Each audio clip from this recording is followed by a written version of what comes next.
Radio check. Alright. Looks like we're 5x5, which is good. Hello, and welcome to the stream.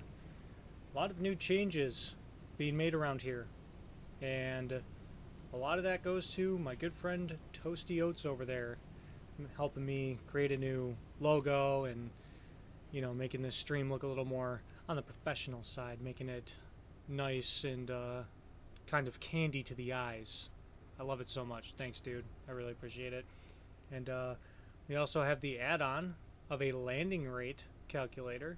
And, of course, we have replay now. So we're going to be testing all this stuff going on. And we're going to see how it all plays together. And hopefully it makes for a really, really sweet stream. So today, we're taking a break from our Sun Country Sunny August tour, and we are getting back in the 737 MAX8 by iFly, which is a really awesome plane, seriously. And we're going to be going between Canadian airports. That's right, we're in Canadian airspace, and we're not leaving it this time. As of right now, however, doesn't look like anyone's online for VATSIM. However, maybe, just maybe, someone will sign on at some point throughout the night. We can only hope so. I mean, looks like Toronto Center, or at least Toronto Approach, is online, so maybe someone will hop on. So today, we're going from Winnipeg to Alberta. Or, I'm sorry, that might not be correct. I meant Calgary. I actually am not sure which province that's in, but Winnipeg to Calgary. That's more accurate. Anyway, why don't we get on in the aircraft here and get ourselves ready to go. Alright, so before we turn the battery on, we're going to verify that the gear is down, the speed brakes are retracted, the flaps are retracted, thrust reversers are stowed, thrust levers are idle, and the fuel is on cutoff. So let's go up top here, and we'll provide power to the aircraft. So the battery master is coming on, the emergency lights are getting armed and guarded, and we are going to turn on the APU, left forward fuel pump for the APU, and then turning on the APU.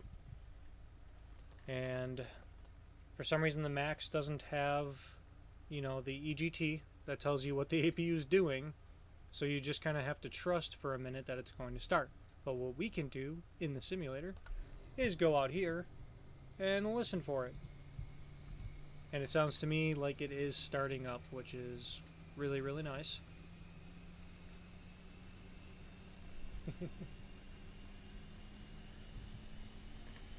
That's right, Toasty Oats. So the nice thing about the 737 MAX is the default sound pack for this aircraft actually sounds really good. It doesn't even need Boris Audio Works because, let me tell you, it is actually super impressive what they have done with the, you know, sound of this aircraft and everything like that. I mean, that right there just sounds really pretty realistic, and it's good. And then the engine starts are even better. Can you see Twitch chat? Oh, you know what? That's another addition as well, is we are streaming on both YouTube and Twitch at the same time, something that I have never done before. So hopefully it goes well, because I'm getting a lot of frame drop indications here, but Toasty, you'll definitely have to let me know if something weird happens with the stream quality, because it's not indicating super well right now. Well, it's telling me it's not good, but based off of the fact you haven't said anything, it seems okay, but you'll have to let me know what it does, okay? Oh. That is the APU telling me, or the plane telling me, hey, we don't have the generator on. Cool. So APU gen is coming on, and so is the camera. Alright, so as the passengers are boarding the aircraft, let's go ahead and do our flows and get ourselves ready to go here. Yeah, on OBS it's saying it's... I have a lot of frames that are dropping, and it's telling me like 6,700 kilobytes per second, so maybe we'll have to figure that out on another time, but for now, we'll do with what we have to do. That's fine. Anyway, our flight controls are on and guarded. Our spoilers are on and guarded. Alternate flaps are off and guarded. Standby hydraulics, the lights are extinguished. That's good. Yaw damper will turn on right now. Oh, never mind. I guess that's going to be before pushback.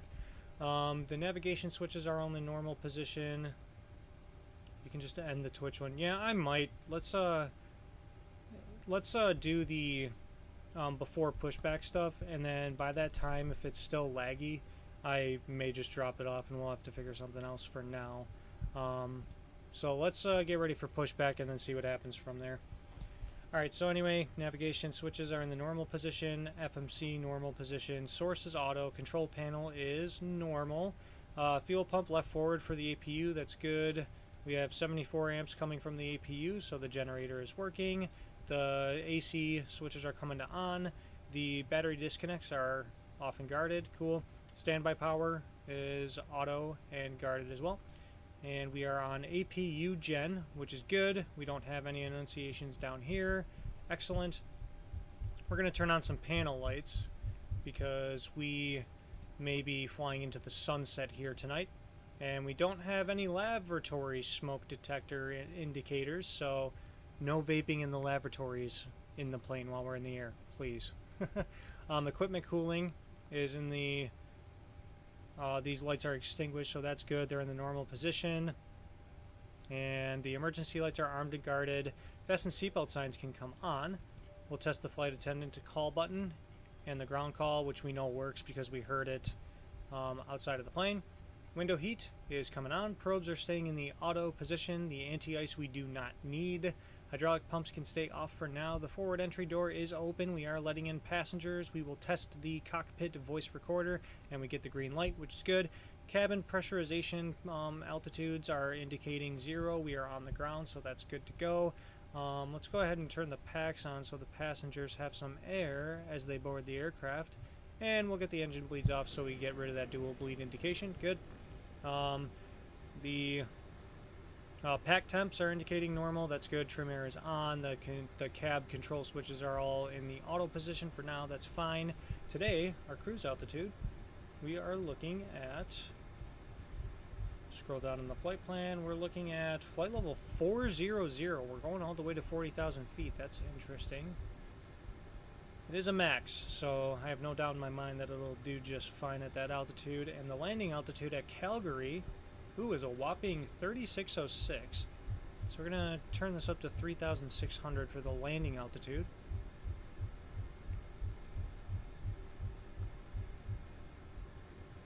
We're going to get those lights on to notify the ground crew that we are powered on. Good. 3,600 feet, good. Cabin pressurization in the auto position, sweet. Manual we aren't using, we're fine there. Coming up top here, definitely want to use the IRS knobs to nav. And we'll check the status page. Ooh, we got 10 minutes for the IRSs to align. Probably because we're pretty far to the north. So that's something to keep in mind. Just the further north you go, it seems like the longer the IRSs are going to take to align. ELT, the light is extinguished and it is armed and guarded. Sweet. Test the flap lights. Those are all good. Elevator jam, landing assist. The assist is off. Light's extinguished and it's off and guarded. Cool. The maintenance light is extinguished too. That's good. The IRSs are currently aligning and they're in nav mode. Good. We don't need the dome light. It's pretty bright right now and I always forget to shut it off, so we'll just leave it off. The reverser lights and engine controls are all extinguished and the EECs are on and guarded. Crew oxygen is above 15 psi, 1500 psi to be exact. Passenger oxygen is normal and guarded. The light is extinguished. We have 3 greens for the landing gear up top.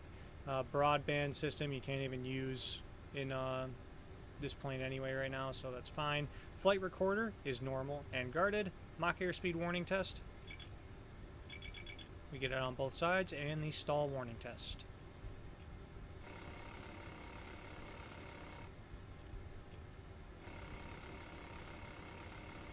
And we get stall warning on both sides. Sweet. With no ATC online, we're just going to go straight to our cruise altitude today, which is 40,000 feet. So we're going to set that in the autopilot panel. Like so. 80 years later. Neat. Yeah, we gotta drop that. Yeah, you might have to end the Twitch one. I didn't think you might have slower internet than me. Need to lower the bit rate. Yeah, okay. Sounds good. So, if anyone did join on Twitch, which I highly doubt that they did, I do apologize, but we gotta drop off that stream. It's indicating unstable. It's just not doing too hot right now, so we're just gonna stick to YouTube. But that'll have to be something that we work on in the future. But until next time, see you, Twitch. And real quick, I'm just going to verify that that shuts off.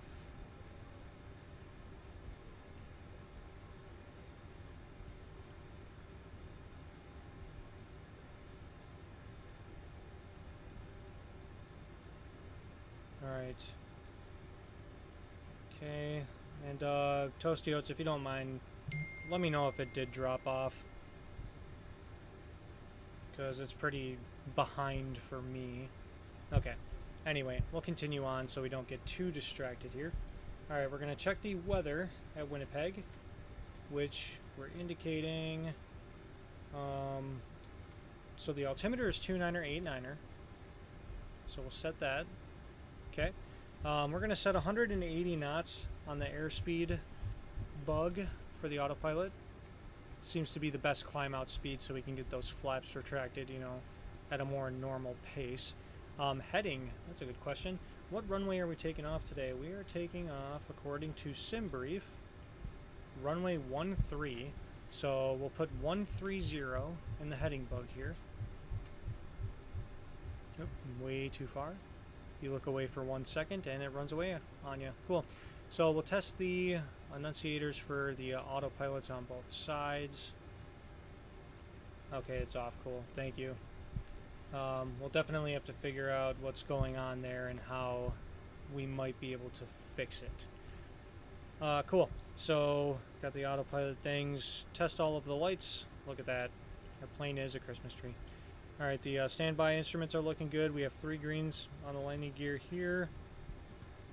The gear lever's down. Nose wheel steering is in the normal and guarded position. Fuel flow, we're going to leave on rate. Auto brake will stay off for now. We'll get brake pressure once we turn on the hydraulic pumps. And everything looks good up here. So let's go down to the throttle quadrant and we will do the fault test, which works just fine. And the overheat fire test. We get lights and we get bells. We'll test the extinguishers on both sides. That all looks good, said and done. Sweet. Next thing, the radio stacks are all looking good. Why don't we go ahead on VPilot here and we will pull up the CTAF frequency for Winnipeg. And it is 118.3.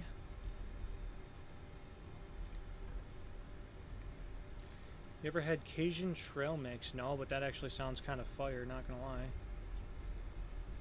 I would definitely try it. I do enjoy Cajun flavor.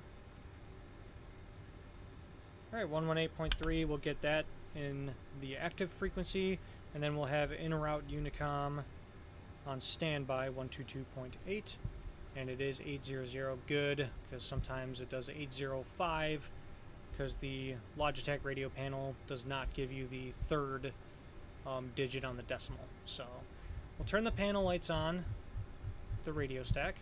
We'll test the cargo fire. Oh, gotta hold it. I don't know what I'm doing here. There we go. We get lights and bells. The weather radar is all looking good. Today we are going to squawk 2000 because we're IFR, and we are on VATSIM, so we're going to go to TARA for now. The transponder is on auto, which is good. Altitude source is 1, and the other stuff is on 1 as well. Sweet.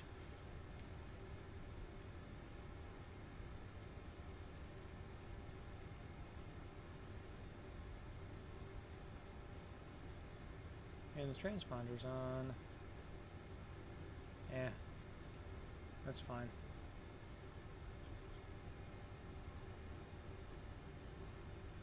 And we'll just leave it there. It looks like Mode C is not activating on VATSIM, but ATC is not online if we have to...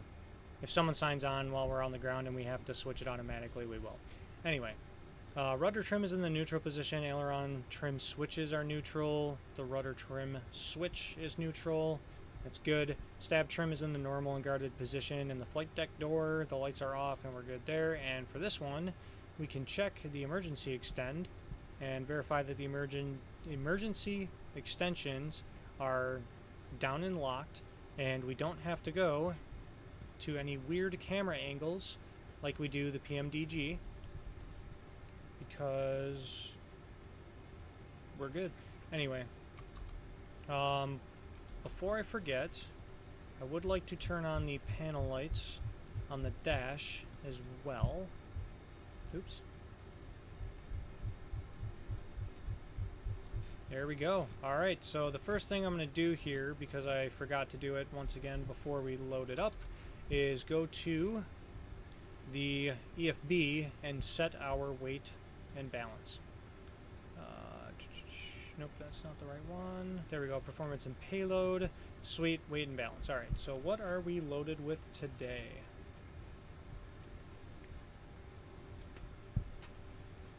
There it is. So we have 108 passengers today, so not necessarily a full flight. Not even near a full flight. So that's good. Cargo, we have 3,700, so let's do 1,500 up front.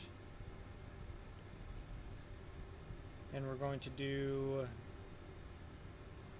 2280 in the back. In the aft, I should say. That looks good. Just verifying that that maths, which it does. Cool. And lastly, the fuel. We're looking for a total fuel of 14,544. Like so. So we'll set the fuel, we'll set the payload, and we'll complete that. And now we'll start doing calculations. So we'll search the ident. We're looking for Charlie, Yankee, Whiskey, Golf. We'll search the ident. We have Winnipeg, runway 13, condition. We're going to say that the runway is wet because it did just get done raining here not that long ago. So what are the winds? The winds are, they're variable. Right now they're 120 at 5, but they're variable between 100 and 190, so we'll be careful of that. But average 120 at 5. The outside air temperature is 23. Okay, 23 degrees Celsius. And QNH altimeter is 29.89er, which we already set, so I shouldn't even have to look at that, but here I am. Thrust rating, we're going to try a derated takeoff and see what we get. With a flap 5 takeoff, the air conditioning is going to be on, but the anti-ice is going to be off. So we'll calculate that, and that looks good to go. We have plenty to take off on runway 13. Sweet. So now that all that information is loaded for us, we're going to go to the FMC and start plugging away. Enter IRS position. Yep, that's what I'm working on right now. Thank you, FMC. The AIRAC cycle is up to date. Everything's good there. We'll go to the position init. Nope, not kilo. We are at Charlie, Yankee, Whiskey, Golf. I gotta break the habit of putting kilo now that I'm going to an airport outside of the U.S. Next page, we'll copy GPS left, go back, set that as our position, and look at that. We have a position. We're going to go to our route. We're beginning at Winnipeg, and we're going to Calgary. Charlie, Yankee, Yankee, Charlie, like so. Today, our flight number is WestJet 269. We'll put that there. And today's departure is... Actually, we don't really have a departure. So we're doing the Winnipeg 3, which is basically just radar vectors to our first waypoint, and we're taking off runway 13. So we'll go to route, we'll activate that, execute, then we'll go to the next page.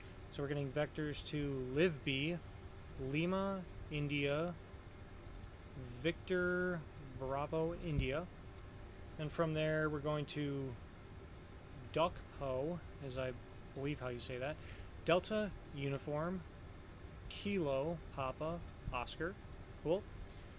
From there, we're going to Farron. So Foxtrot, Alpha, Romeo, Echo, November, like so. And then from there, Goo Dog.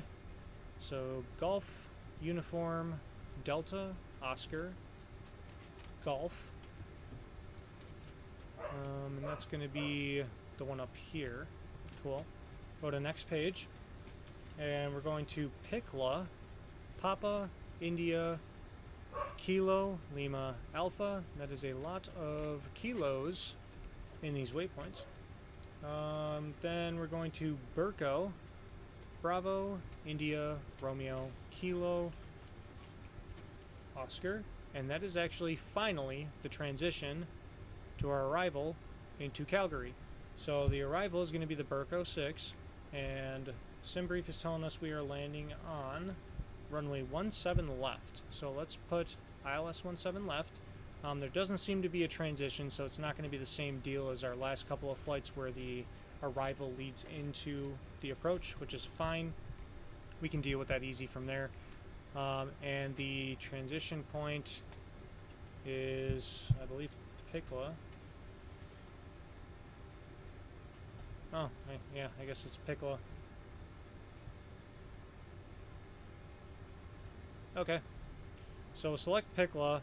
We'll go to our legs page, and I have a feeling that Pikla is going to show up twice. So we'll get rid of that. It does show up twice. So we'll copy Pikla here. And then we'll go to here. So Pikla, Burko, and yeah, there we go. All right. And we also have a discontinuity between the arrival and the approach, which we just got rid of. So we'll execute that. Sweet. Go to the route page. Now we're going to start putting in some performance data, finally. Give me a few. I'll hop on in a Comfort Plus seat. Oh yeah, let's go. Comfort Plus, that's the way to go. I reserved a special spot just for you, Toasty. Especially after your help today. Zero fuel weight is 124.2. And then we'll verify that the gross weight matches 138.5. Yeah, that makes sense. Cool. Reserves are going to be 4.4. Sweet. Cost index, we're going to be looking at a cost index of 5. So we are going to be saving some money today. We're going all the way up to flight level 400. So that's going to be fun. And the winds up at altitude are 290 at 30. So we'll put that here. Oops, that was the wrong spot. Missed it by 1. There we go. Alright, we'll execute that profile. We'll go to the N1 limit. And our EFB is telling us a select temp of 34 degrees Celsius. So let's put that in the top left here. We are doing a D rate. And oops, that was the wrong one. And 84.9 should be our N1, which, 85.0, close enough.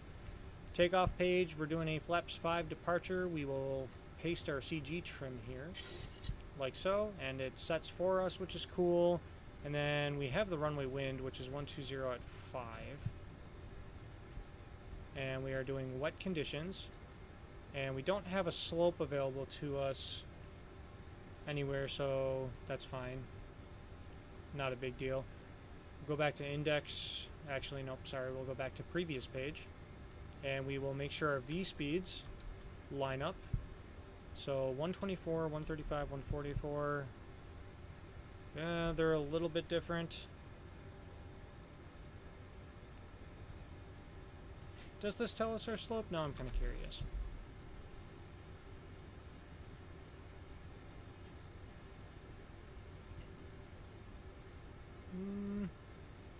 It doesn't.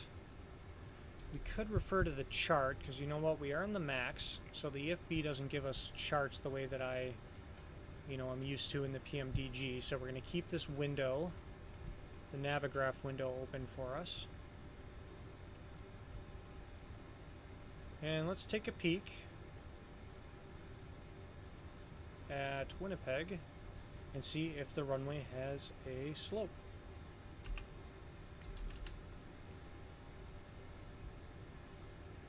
So go to taxi here, airport info.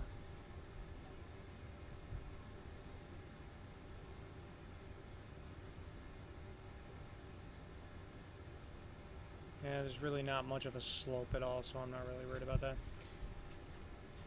Kind of interested in the difference between the V-speeds here and the ones that are on the EFB, but that's fine. They're really, really close, so I'm not going to be like insanely concerned about it. Right, so now we have our performance data, we have our V-speeds, and we're looking good to go. No discontinuities. The last thing I'm going to check is our VNAV page, make sure that our speeds make sense, which they do. I'm going to double check the arrival into Calgary to make sure that we don't have any speed restrictions that the FMC is going to yell at us for not being able to comply with. And we're going to throw those in dark mode because the white charts are just so bright. So, actually no, our highest speed restriction is actually 230 knots, so we're going to keep that in mind. So let's go back to Winnipeg,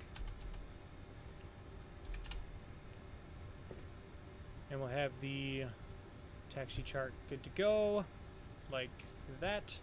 And our IRSs are aligned, so I'm going to test, if I can get the right camera view, the TCAS.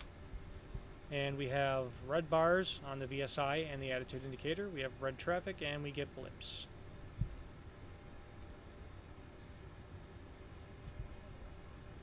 TCAS system test okay. Sweet. TCAS system test pass. Cool. I'm gonna watch another YouTube video, but I'll be here. Alright, sounds good, brother. I appreciate you keeping me on the side. Very much appreciated. Alright, so now I think we're just about all set and done for pushback. You know, this being the max and a little bit outside of what I normally fly. Just want to make sure I don't miss anything, don't screw anything up. Everything looks good on this end. Still no ATC. Yeah, everything's looking pretty stellar so far, so we're going to get ourselves ready for pushback. So we're coming up top here. The yaw damper is going to come on. The light will extinguish, which it does. We're turning on our fuel tanks, and we have nothing in the center tank, so we're leaving the center pumps off. We're going to flip this to Gen 1 for when we start the engines and look for our amperage when we flip over. The fasten seatbelt signs are on. The probe heats will check. The hydraulic pumps can come on. We'll check for the pressure to indicate green, which it does. And we're coming down here. The packs will stay on for now until we're ready to start our engines, and the beacon can come on. Alright, cool. So now we're going to assume that all passengers have loaded on, and we'll get the door shut.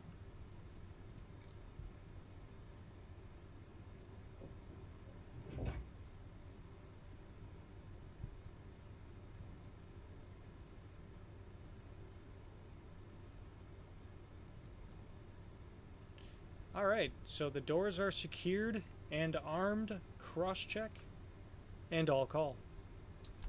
Sweet.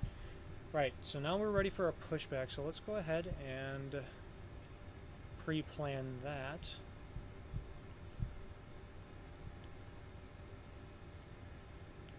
And actually, I should probably pay attention to what I'm pushing onto, because we will have to call the radio since we're pushing onto an active taxiway. So we'll leave it there. That's good. We'll double check what taxiway it is we're pushing on. So we're pushing on, I believe that's Echo. No, that's Echo. C parking position, C chart, 109B. Okay. Let's see if 109B is available to us. Nope. Oh, here we go. 109B. We'll see if it gives us a taxiway that we're pushing onto. Okay, yeah. I would call that Echo. So we'll say we're pushing onto Echo from gate 7. Now let's go back here. And our taxi route is going to be... We're going to take Lima, Kilo, Foxtrot, Papa, and we're going to be crossing runway 18. Okay. So we'll worry about that when we have to worry about that. And we can request our pushback.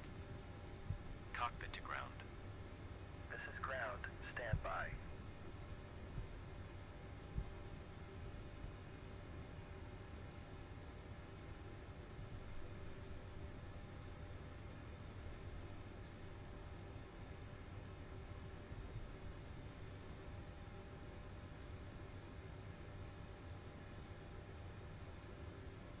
And we're waiting for them to connect, which shouldn't take uber long.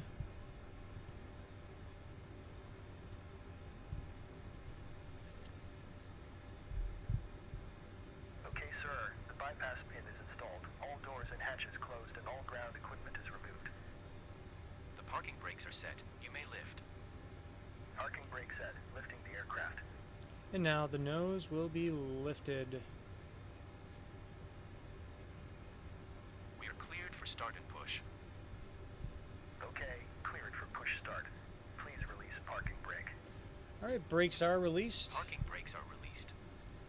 And we'll get the Commencing pushback. You can start the activity engine banner out so you can sequence. see what we're doing. It will start in the sequence. Alright, so we'll get moving. We'll give it a few feet before we start engines just to verify we are clear. And we could also go outside too and check. Which it looks to me like we're clear. Awesome. Alright, we're going to go up top. Our packs are coming off, and the right ignition switch is going to ground. We have a change in duct pressure. Start valve is open, and N2 is rising. And for some reason, every time I go into these views, the window shades are shut.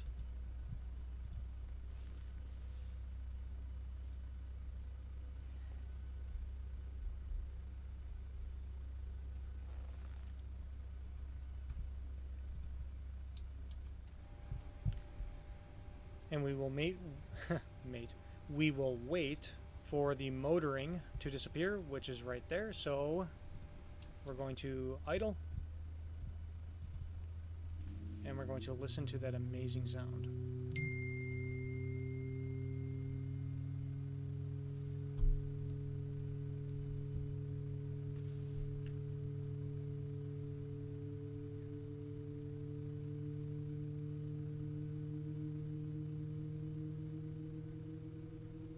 Okay, pushback completed. Please set your parking brake. Okay, so we'll hold the brakes, and we'll set the parking brake and let Parking it set. brake set. And Parking listen brake set. Lowering aircraft. to the completion of the engine start. Ground. You may disconnect. Okay, sir. Clear to disconnect. Pin has been removed. See you at the side. That is Have a good extremely flight. loud in my ear. Can you Holding turn that position down? waiting for the visual. Thank No, you you and cannot. goodbye. Well, now at the very least, we can get rid of the plug-in. Alright. And engine 2 has a stable start, so we'll come up top here. Engine number 1, ground ignition. We have the change in duct pressure. The start valve is open, and N2, once again, is rising. And our shade is shut again. Shame.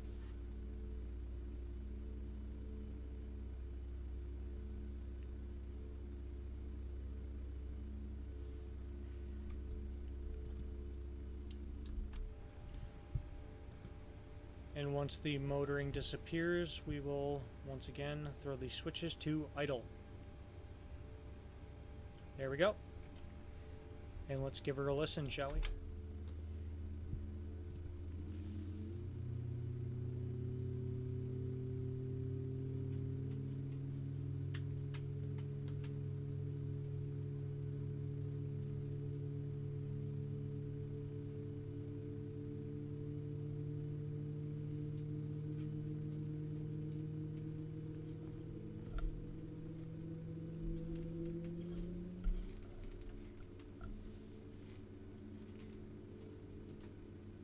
What's really astonishing to me is hearing like the kind of like the wubs and the sound waves when the engines aren't totally synced. That is attention to detail right there.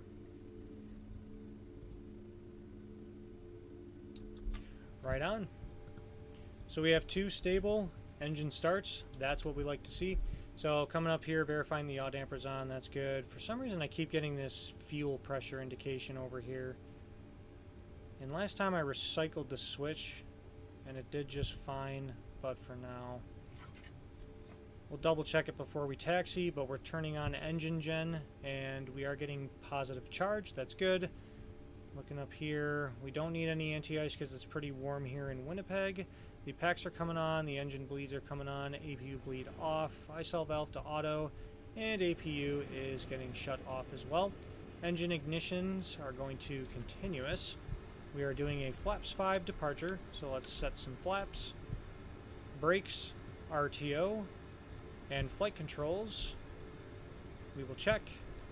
So right aileron and spoilers up, left aileron down, left aileron and spoilers up, right aileron down, elevator full forward, elevator full aft, and rudder full right, full left. Flight controls are free and correct. We will get rid of that page now. Good. And we are set flaps 5. That's good. Still getting that fuel enunciator, so I'm not really sure 100% what's going on with that, to be honest. I'm just going to try and taxi and see if it disappears. We're going to be typical sim pilots here and ignore that for the time being. Alright, so we are ready to taxi, and once again we're going to verify our taxi route. So we're looking to take Lima, which is our right turn here, and then Kilo, and we're turning right on Foxtrot and intercepting Papa all the way to runway 13, and we will be crossing runway 18. Sounds good to me. Actually, while I make my call on the radio, I'm going to look at the chart. Winnipeg traffic, WestJet 269, just pushed back from gate 7. We will be taking Lima, Kilo, Foxtrot, Papa to runway 13, Winnipeg. My phone will not stop going off, and I don't know why. People love me today. And you know what? We should turn on the taxi light. That would help. And release the brakes. And let's get some power to the engines and see what happens to that fuel pump. Let's go ahead and actually get rid of that master caution. Come up top. And it's gone. Alright. Fine by me.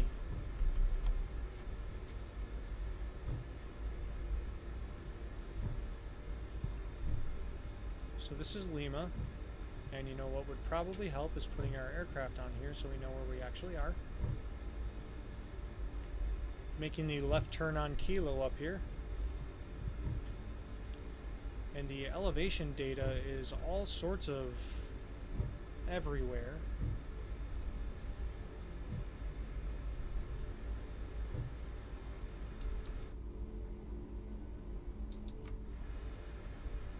What was that?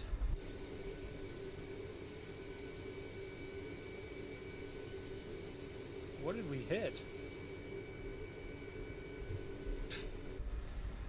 Sure beats me.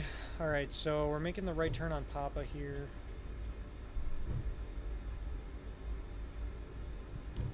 And then our first left is going to be... Or I'm sorry, we're turning right on Foxtrot, and then our first left will be Papa. There we go. And so we're making this right turn.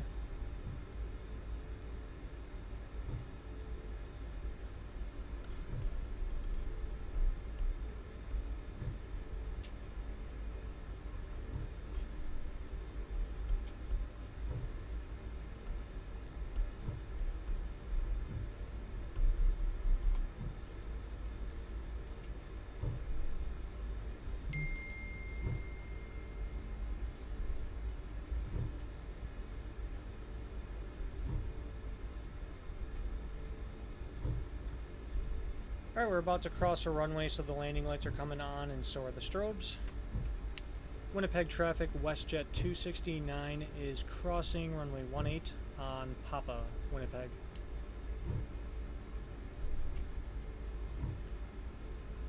It looks like Papa makes this slight right turn here, so we'll follow that. And these LEAP engines are very powerful, and so this thing wants to cruise pretty good at idle power, very similar to a turboprop.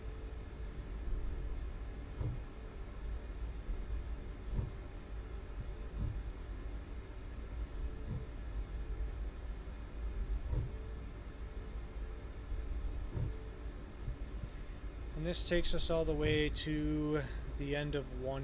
Cool. So in that case, we're just going to load up the departure Winnipeg 3.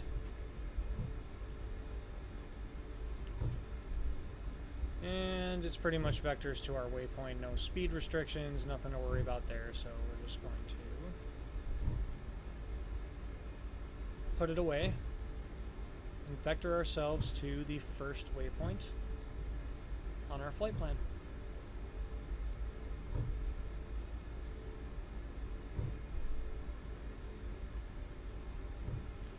And I'm going to check the name of the waypoint, Live B. Okay.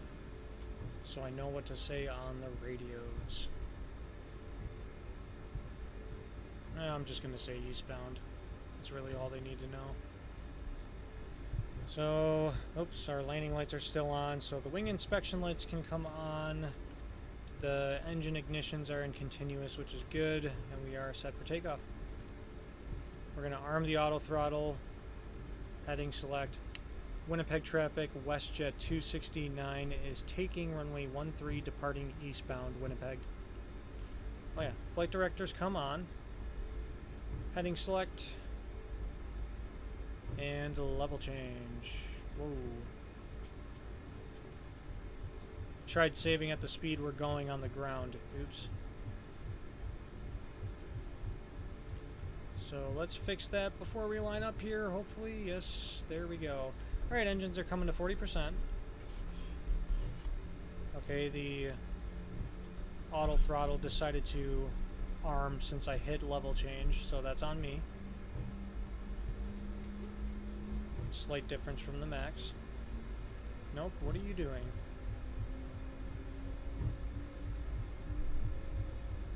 So we're just gonna go toga power by hand, because I royally messed something up with that. Airspeed's alive. 80 knots, cross check.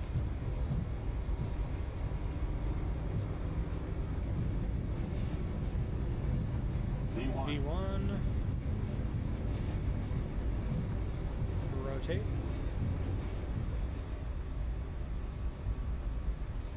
Any day now. And positive brake gears coming up.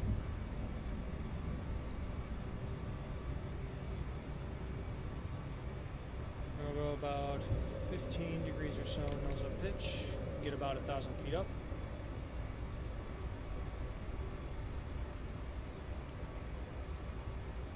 And we're departing westbound, not eastbound, so I realize I just made that mistake. Alright, flaps are going to 1. We're going to throw on the autopilot just to assist us a little bit here.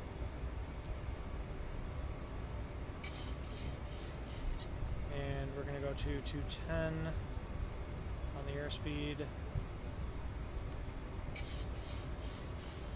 And once that speed picks back up, then we'll clean the flaps up.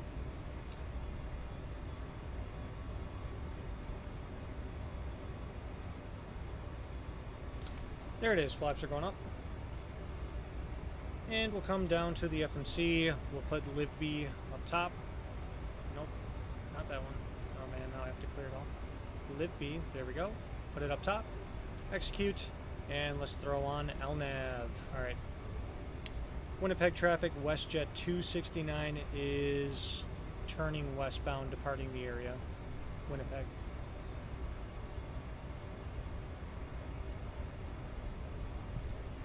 And our mode C did auto flip when we were in the air, so that's a good sign.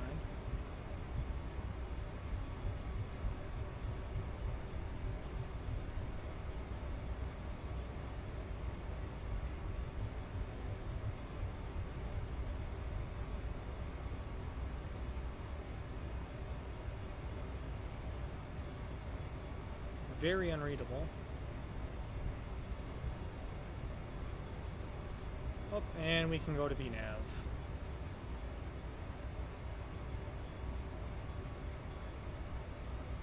Right on, so a little bit disastrous of a takeoff, but we recovered pretty nicely.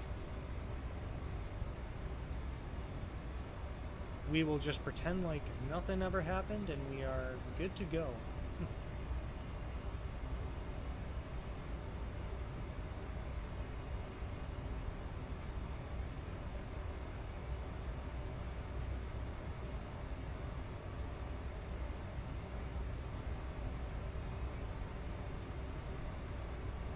There's 10,000 feet, notify the flight attendants. And the landing lights are coming off. Taxi lights coming off. And wing inspection. I'm not seeing any clouds, so we'll just turn that off before I forget to do so later. And now everything's looking okay.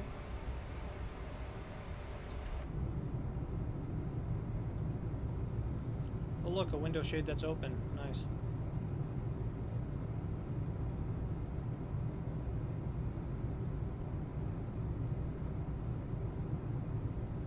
That's actually Winnipeg right down there.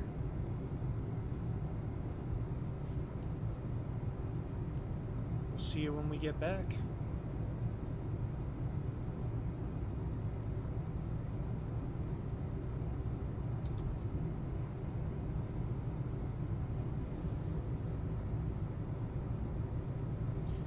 And there is traffic landing at the airport.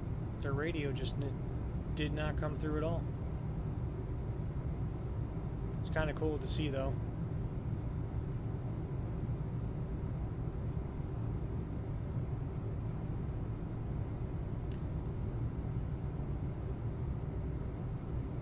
And 18,000 should be coming relatively shortly, so let's go back up front and look out for that so we can flip our altimeter.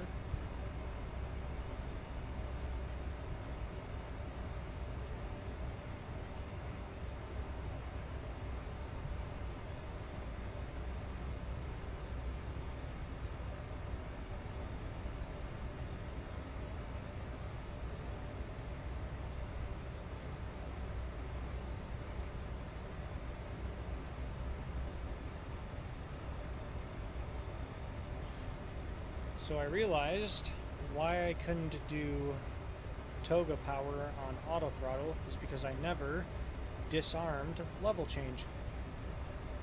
Note to self, make sure level change is off if you want the auto throttle to do what you want it to do during takeoff.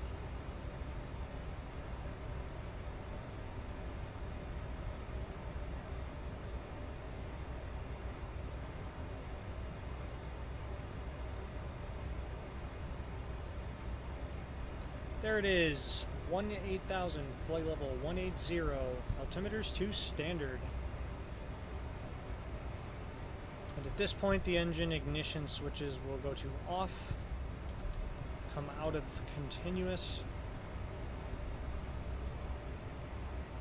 and let's enjoy the view during the climb for a little bit.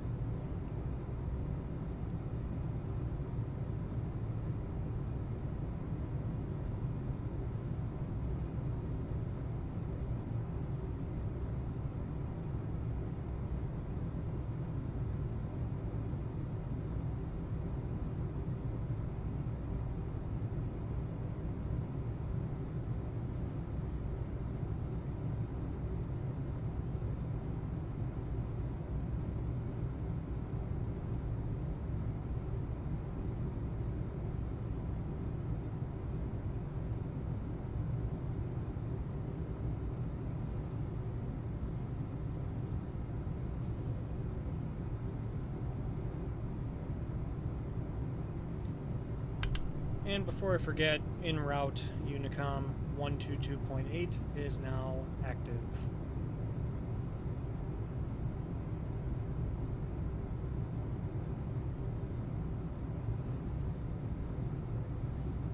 Makes you feel like a passenger, just sitting, enjoying the view.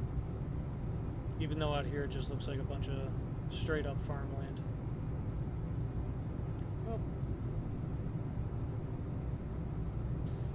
That looks like a view I'm gonna have to fix, seeing parts of the inside of the plane are kind of poking through.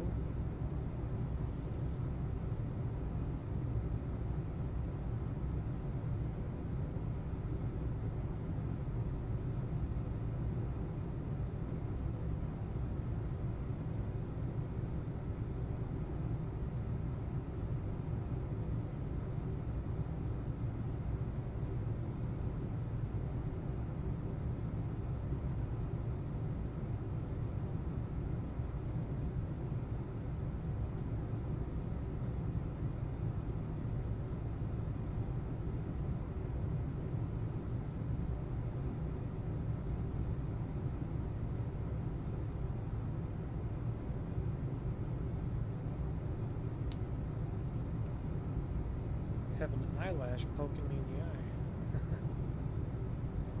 There it is.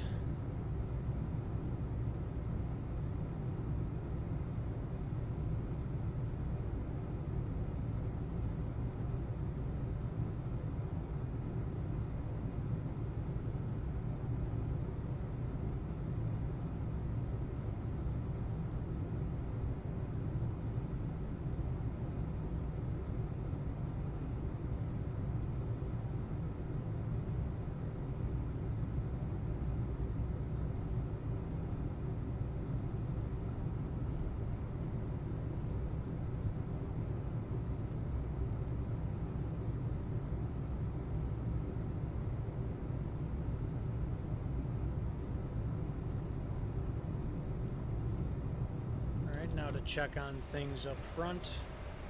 Engines are still looking good. We're climbing through flight level 253.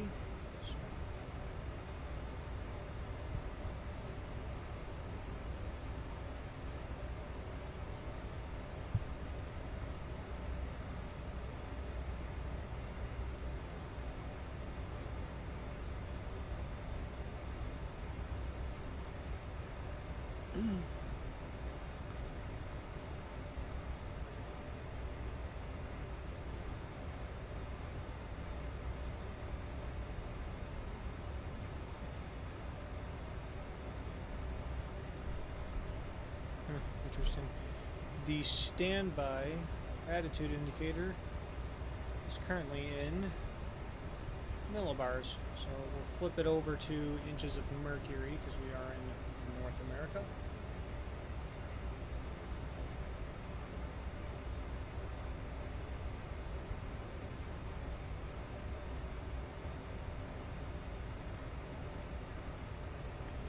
Now, if I do have any Canadian viewers, whether they join the stream or they watch it later, if you could tell me, do Canadian aircraft typically run their fuel weights and, you know, payloads and stuff like that by pounds, or do they do kilograms? Because I know Europe and pretty much everywhere else does kilograms, but I don't know if pounds is solely the US or if that is included in North America, just like the altimeter setting being inches in mercury. So, if there are any Canadians that wind up checking in, let me know. Leave a comment. Very curious to find out so I can make my operations as realistic as possible.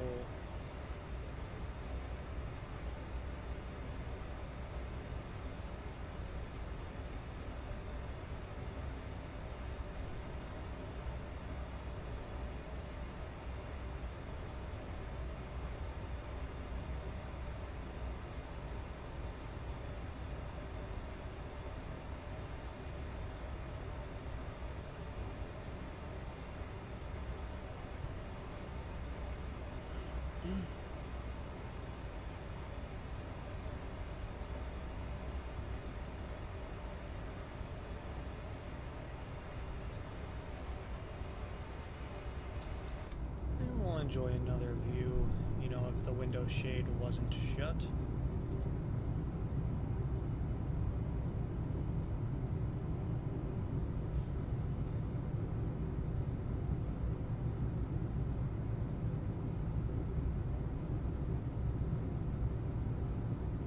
It's incredible seeing the difference between the original 737 series and the MAX series, specifically the engine mounts.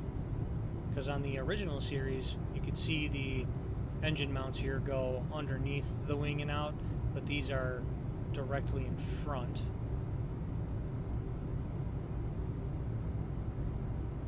So you can tell it's a MAX just by engine mounts alone.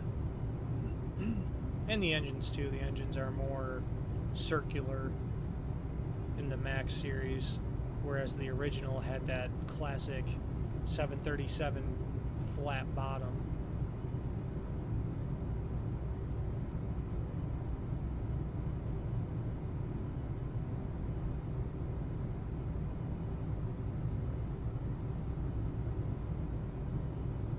I enjoy flying the MAX in the sim. It is a fun airplane. It's got some minor quirks about it that I keep messing up every time I fly it, but the more I fly it, the more I get used to it, and I seem to screw up less the more I do it. So practice will make perfect. But as far as real life, I don't know what the status of these things are, but the idea of flying on one is still a little bit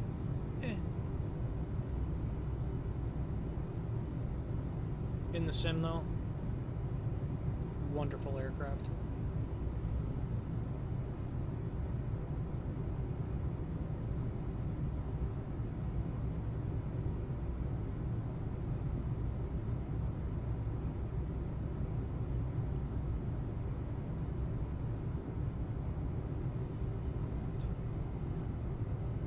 Let us see how close to cruise we are. Ooh. Still got a while to go. Based off of the FMC, we did have a climb speed of Mach 0.781.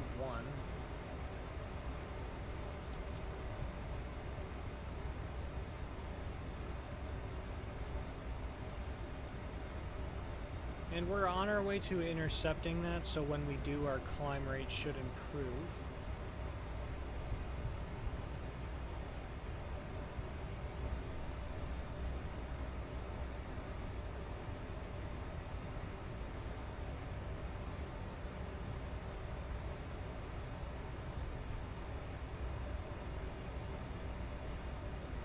The FMC usually knows what it's talking about. So once we intercept Mach 0.78, I'm expecting our climb rate to increase just a little bit, and our, top of climb arc here should be more towards the predicted top of climb. And we have plenty of cruise to sit back and relax. Once we finally get to cruise, that is.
That aircraft that landed after us at Winnipeg that we saw on final is Calm Air 741.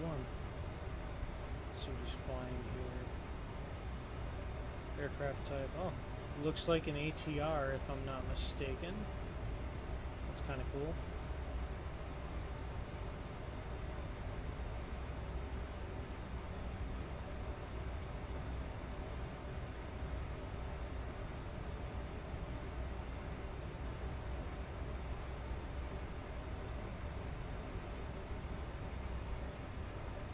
Still no ATC.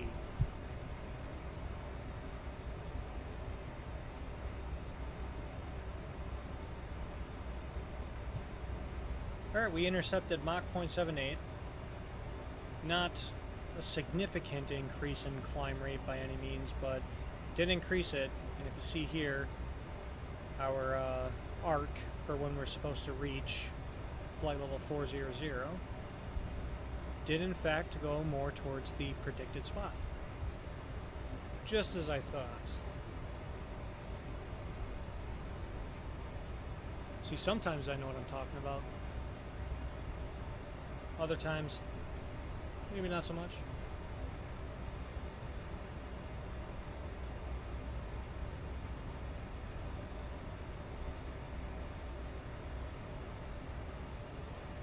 Looks like we're about to hit a turn here in 8.5 nautical miles.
Total air temperature up here is only negative 23 degrees Celsius. Now, for 35, almost 36,000 feet, that's pretty warm. Used to seeing numbers more in the negative 40s up here. Makes you wonder what at 40,000 it's going to be. At 40,000, I would expect something 45, negative 50. But we may barely even reach negative 30.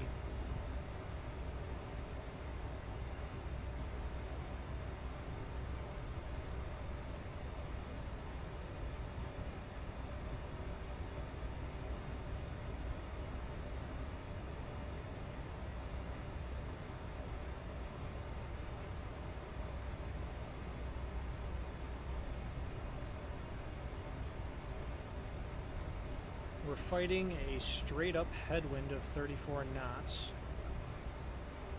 That'll definitely slow us down a little bit.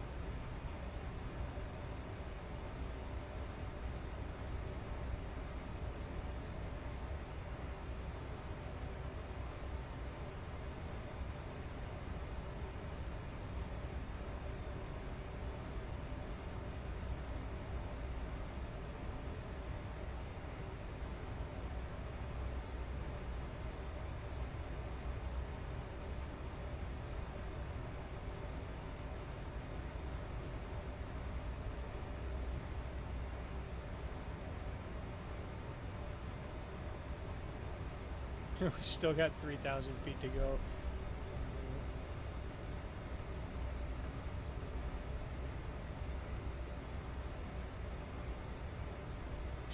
This climb has certainly taken somewhat of an extended amount of time.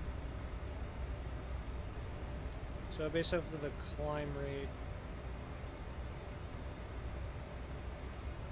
probably about 4 or 5 more minutes until we reach cruise altitude. So let's get a nice wing view going here. We'll get rid of that.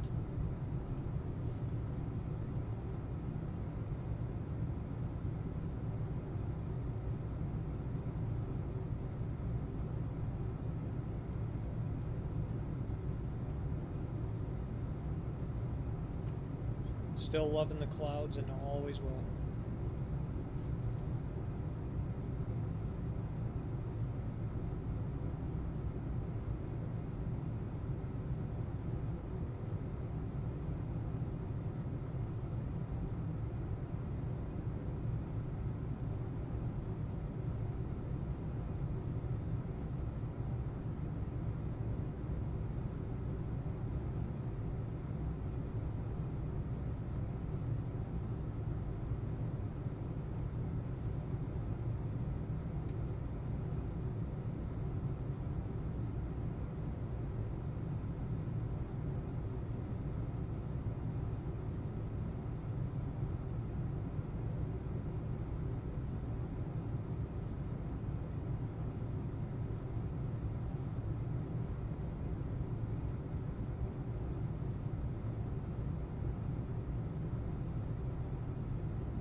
guys ever need engine noises from inside of a plane to put you to sleep, I got you.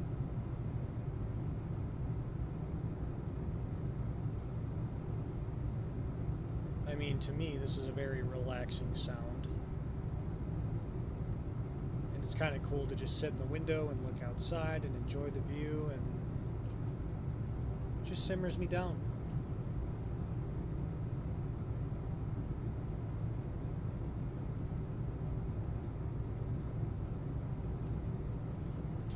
Alright, we have got to be close to cruise now. You would think so anyway. Still got about 1,500 feet. Look at that. So, 3 minutes.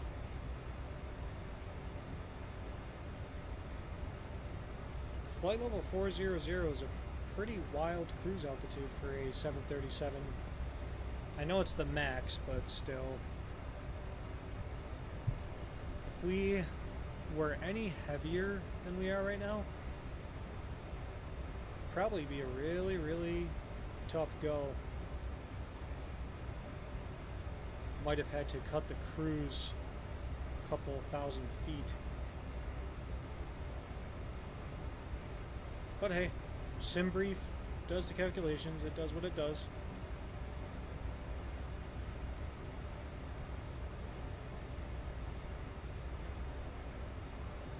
$1,000 to go.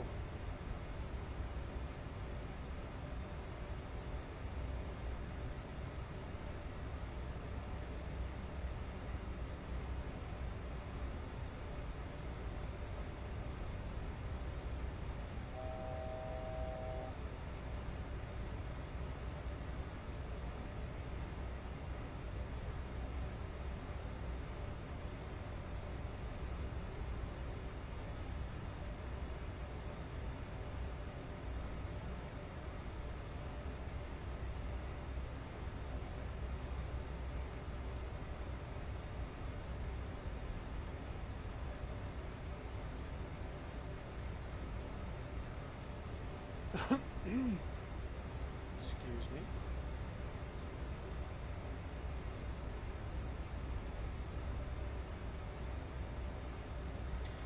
Well, to be quite honest with you, at this rate, because we are climbing so slow, when we get to cruise, I doubt there's going to be much of a change in our pitch attitude that'll throw the passengers around. So we're turning seatbelt signs off. We are pretty much at cruise. So we're going to kick back, we're going to relax, enjoy the view, and I'll be around. And also, before I forget, I'm going to set those minimums because it's going to take a while to get there, especially with 3,000 feet plus. So set the minimums, and then we relax. All right.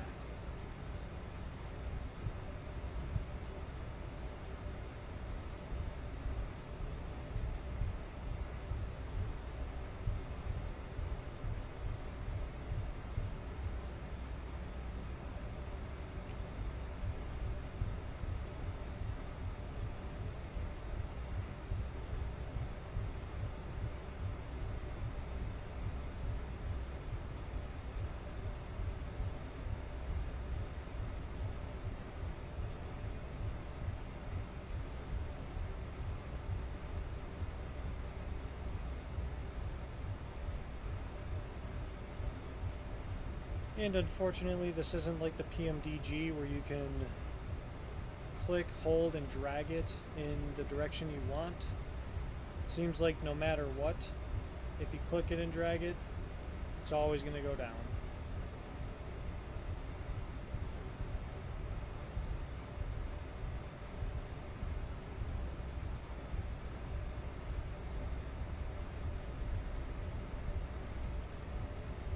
Oh, look at that, cruise altitude. Barely could even tell.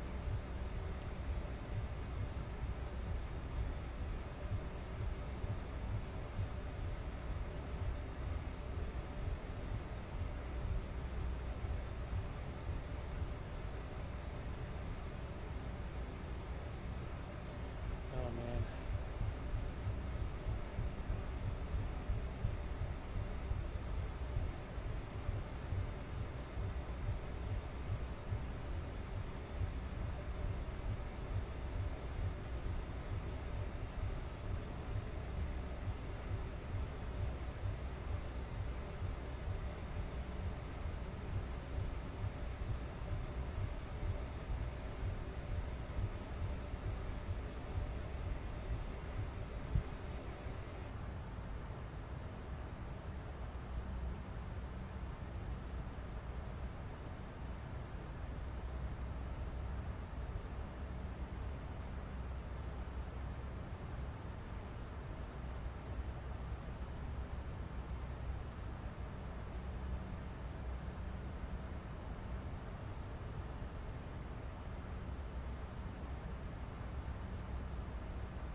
Oh, brother. Somehow, when I was scrolling through my minimums and I lost control and the camera zoomed out, I accidentally turned my auto throttle off as well.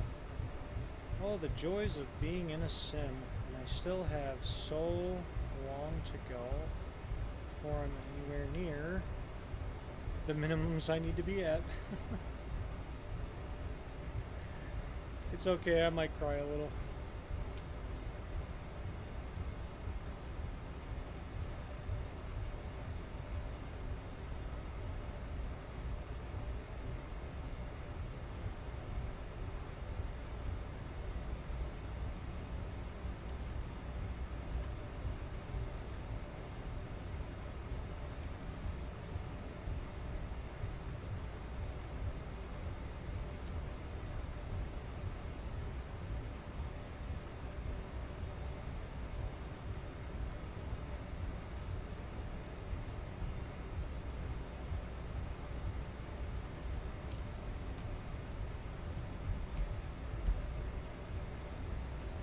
So I'm trying to set the minimums to about 3,800 because the field elevation we determined was about 3,600. And typically ILS minimums are 200 to 250 feet above the field elevation, or more specifically the touchdown zone elevation.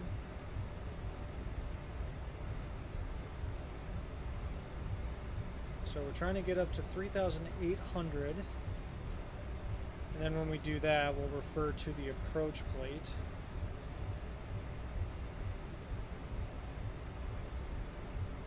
To get our actual minimums.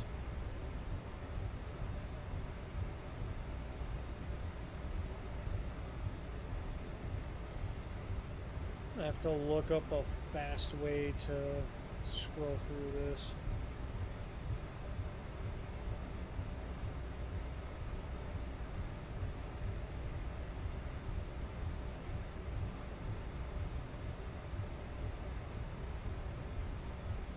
I'm gonna just do that now.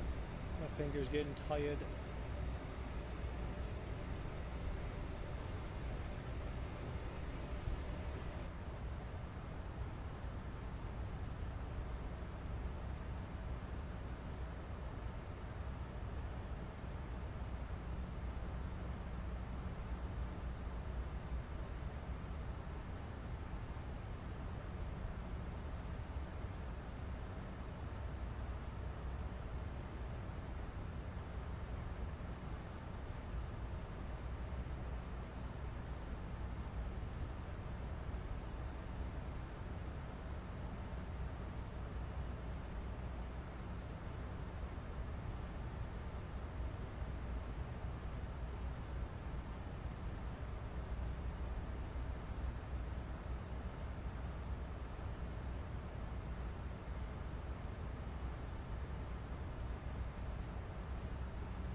You know, I may amaze myself with how late I am to Google things, because if you click and hold, if you left click and hold on the mouse, it goes one way. But if you then click and hold right click at the same time, so you start by left click and hold, and while you're left clicking and hold, you then click and hold right at the same time, then it goes up significantly faster. The more you know. So what are the actual minimums here then, if now that we're actually finally there?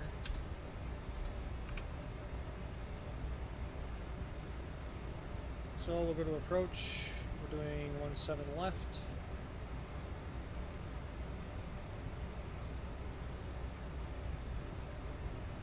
Zoom in.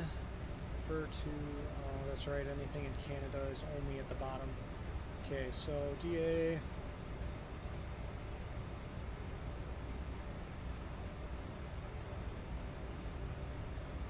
We will use the 3608, I'm sorry, not 3608, 3806 for our minimums.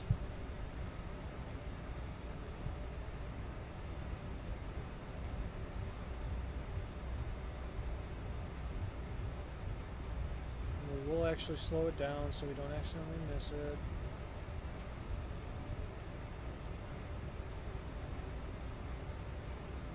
Boom, 3806. Well, now that I know how to do that faster, I won't have to do it so early, but yeah. The more you know.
Hey, he's back. What's going on?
Toasty, my boy, you there?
Welcome back, my friend. We are still probably about 100 miles from top of descent.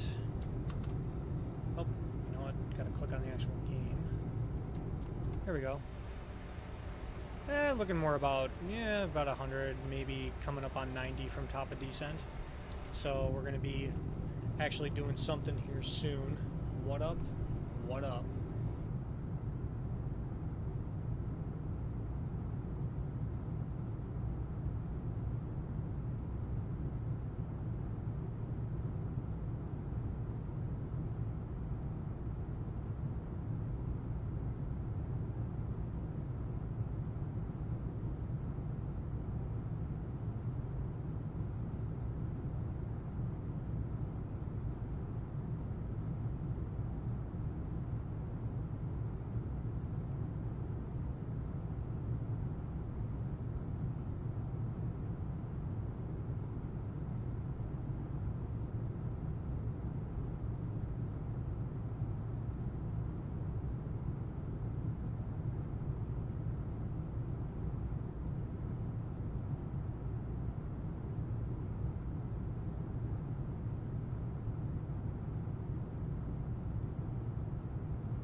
Right on, so we're about 40 nautical miles from top of descent, so we're going to just take a quick look at this approach plate and get everything set up as necessary.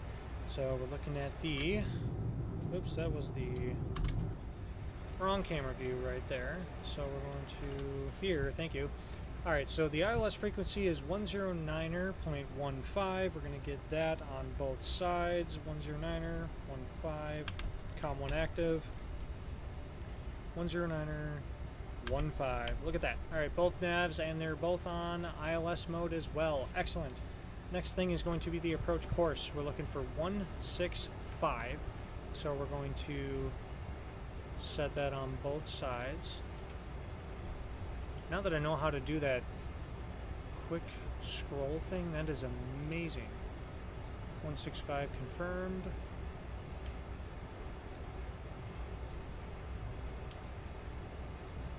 Alright, our barrel minimums are already set for us, so the last thing we really have to do is go down here, look at our approach speed. Our VREF is looking 136. We will add 5 to that, so VREF is looking 140. I'm going to go with 141 just to be on the safe side. So flaps 30, 141. Oops. Didn't hit the 4. Come on. 4, thank you. 141. There we go. And then, of course, the standby altimeter. So we are going to Calgary. Calgary weather is telling us... Altimeter is 29er, 89er. Oh, wow. It's the same that it's at in Winnipeg, so that's very interesting. Nice. Hello, hello. Are you able to hear me, or am I not coming through?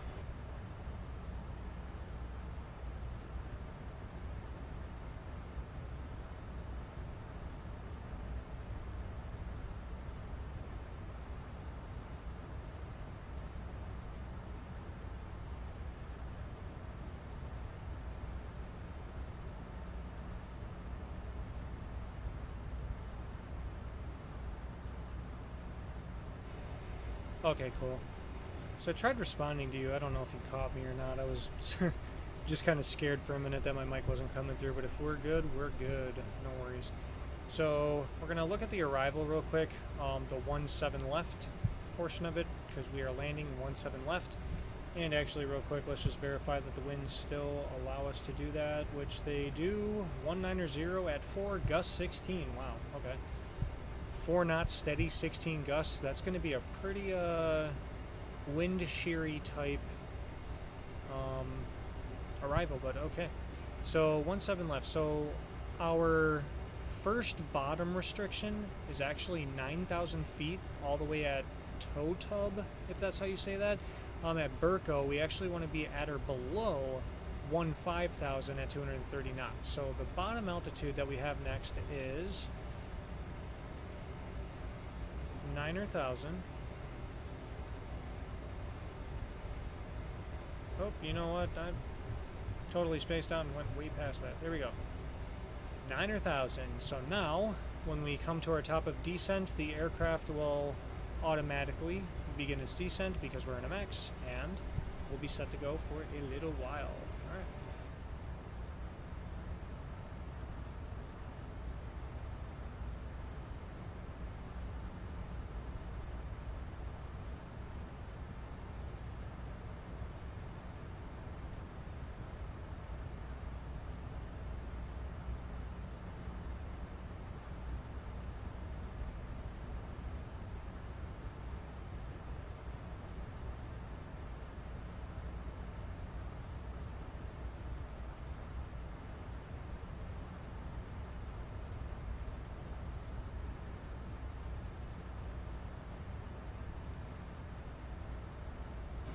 And with top of descent approaching in less than 20 miles, we will turn on the fasten seatbelt signs if I get the correct camera view. There we go.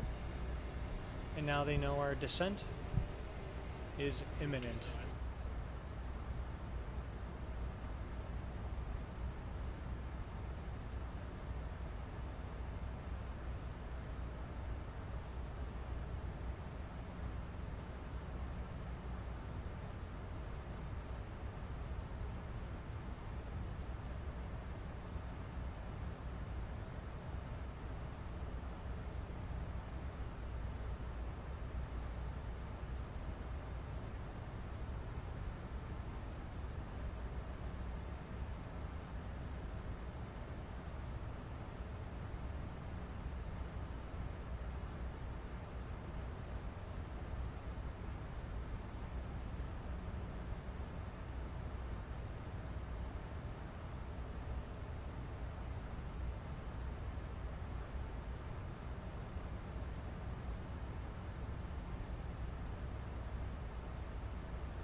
Alright, and with our descent initiated, we've already set up for the arrival, and we are good for quite a bit for the time being. We'll just monitor the speeds as we go along and everything else as well.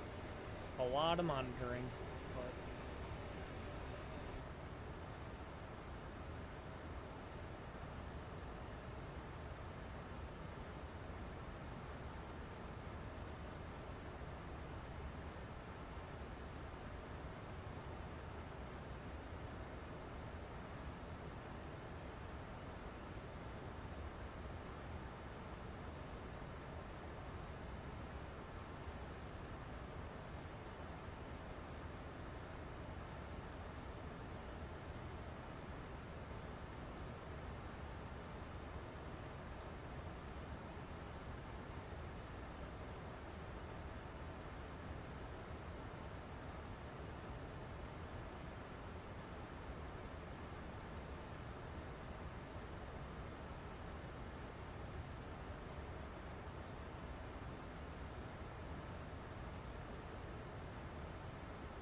But it looks like we're already heading into some clouds and everything, so I think we're going to throw the engine ignition switches into continuous, and we're going to get some engine anti-ice on. Both lights light up and they extinguish, so we know that we're getting anti-ice, and we'll monitor from there. We're at negative 30 degrees Celsius, so we're starting to, and it's slowly increasing, so we're starting to get into icing territory.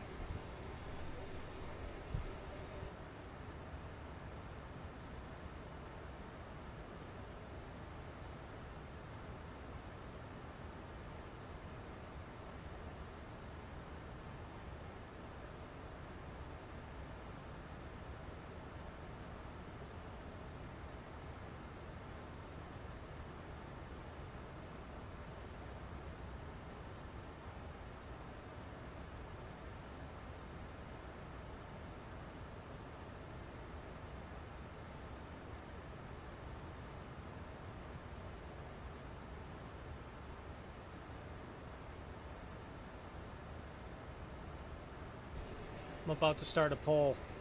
What do we think this landing's going to be like?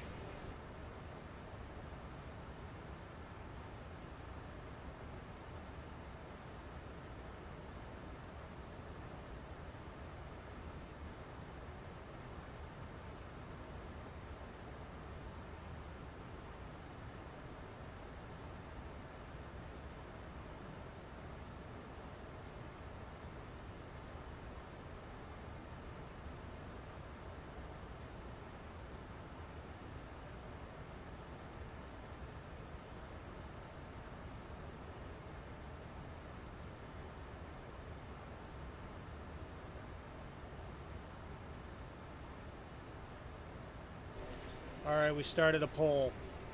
Let's see what y'all think.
I love your faith in me, brother.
Alright, still no ATC online, so we are full-blown CTAF until we land.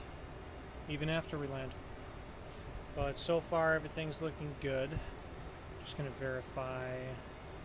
So it looks like we're going to be at 9,000 before we even get to Totub. Such a funky name. But by the time we get to Burko, we should be below 15,000 because that is the constriction. We're going to be 230 knots. The aircraft is currently trying to maintain 235 knots, so seeing as how it's doing a decent job, I think we should definitely meet that altitude restriction, no problem. Or speed restriction, not altitude.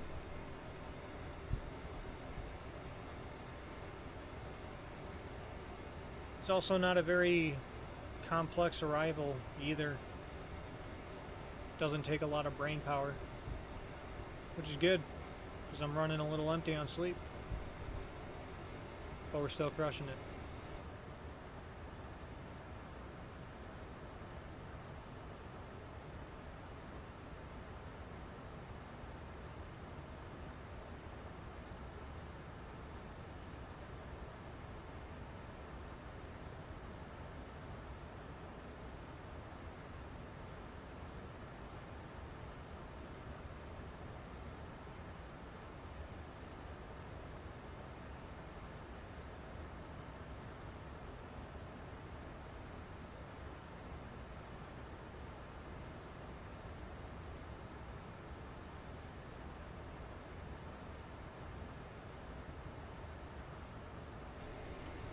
definitely tell that there's a little bit of wildfire smoke in this area as well. The visibility towards the ground in certain spots is starting to degrade. Oh, we're in a turn, so it's going to be hard to see on this side. It's not so prevalent on the left side of the aircraft. You can see the ground pretty well. If anything, the horizon over here is kind of fading away in the haze.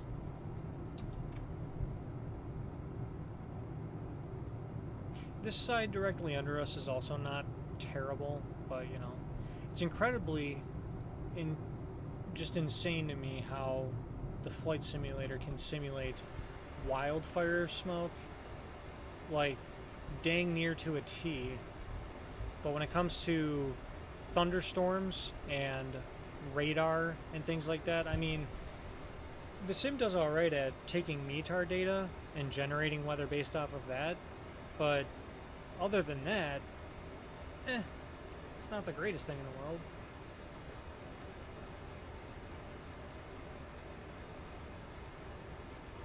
Does smoke just fine, but actual weather, not so much, apparently. Flight level 210 or below. Hang on, what?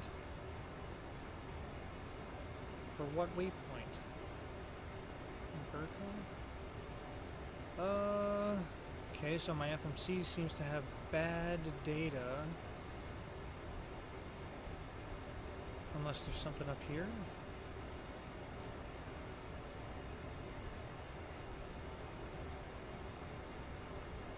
Huh. Probably should have checked that on the FMC before descent. So, Burko, flight level 210 below, even though the chart says 15,000. That is unfortunate, but ATC's not online. We're not going to get, you know, pegged for it or anything, so that's good. Well,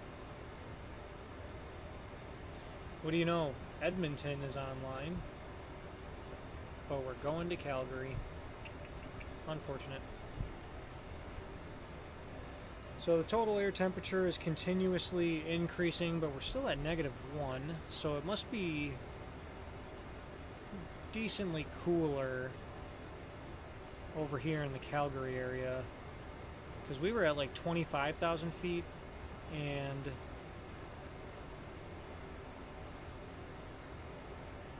yeah, maybe I'm just screwing up the temperatures as I go along, but it seemed warmer out of Winnipeg for sure.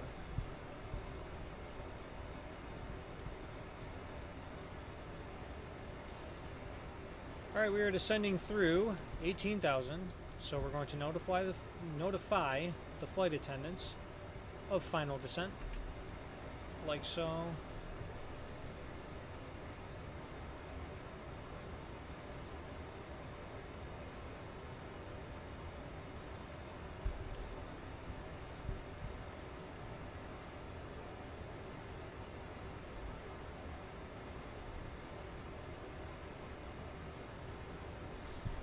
Actually, no, I want to make sure that the speeds are set correctly. The altimeters are coming out of standard.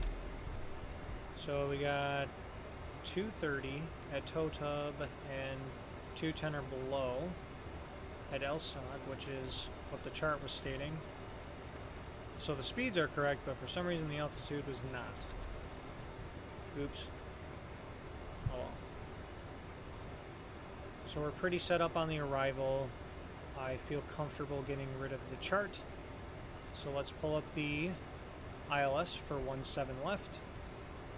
And we'll check some altitudes here. So we want to be at 6,500 by the time we get to Victi, which is showing up on our MFD. So once we cross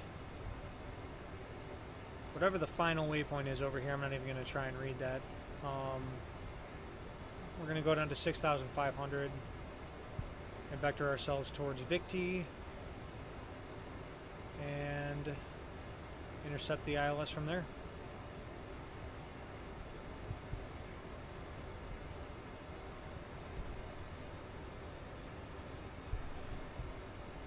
And of course, since we are in final descent, the cam is coming on.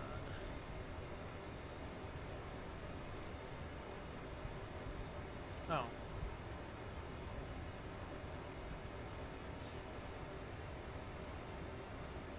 And with that whole FMC thing, it says flight level 210 or below, which is incorrect. However, the aircraft is actually descending 15,000 or below by this waypoint, so that's beyond me at this point. It seems like we got more smoke getting into Calgary. Doesn't really seem like any cloud or fog action to me. Funny enough, just behind us it seemed so clear. Seemed past tense.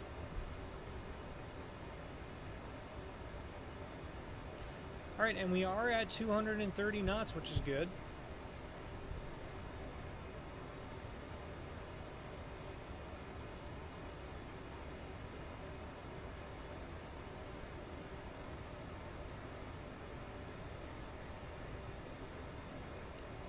And it will be that until LSOG.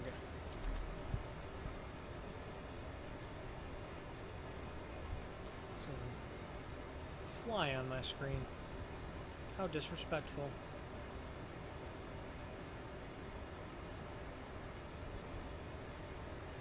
Alright, so the good news with this arrival is we're already below 250 knots, so we don't have to worry about the speed below 10,000, which is good.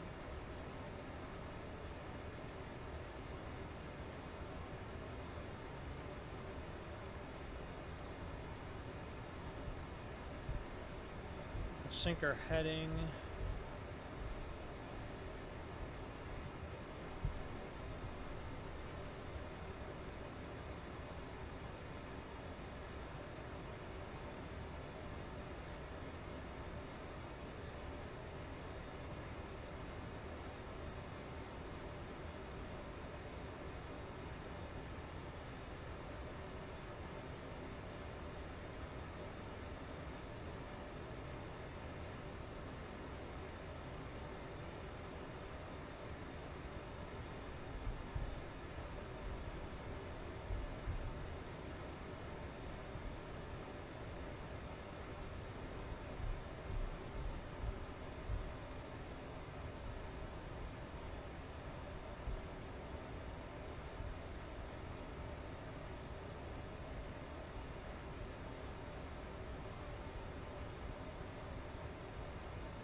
We'll zoom in on the MFD,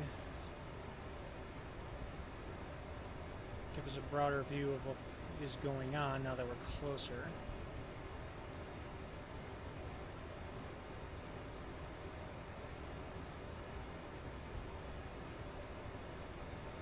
Really don't foresee any issues vectoring ourselves to the ILS because we are pretty visual right now. Looking for the airport just off of our right side over here, but it is still pretty smoky, so it might not be that easy to find. And it is also about 20 to 25 miles away. Maybe that's it over here. Poor chance. Oh, you know what? We're coming up on 10,000 feet. So we're just going to switch the landing lights on now. We'll put them to flash. We're clearing ourselves to land because we can do whatever. That's fine.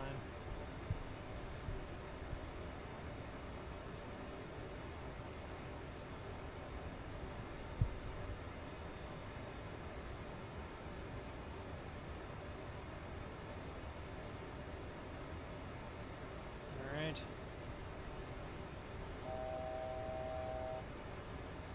Starting to get into the meat and bones of the arrival here.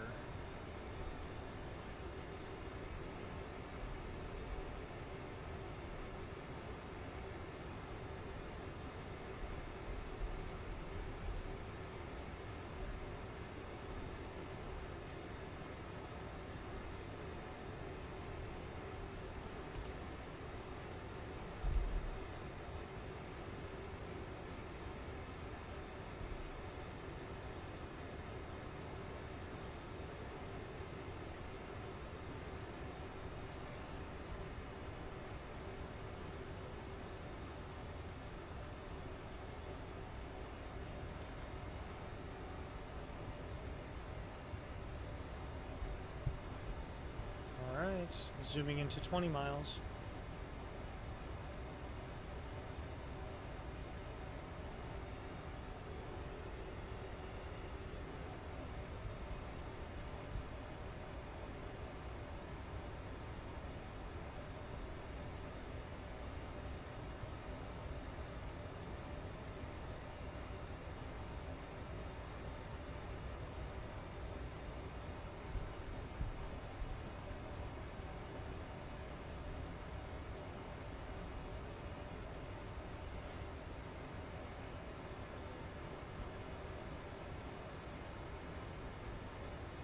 Okay, coming up in Elsog.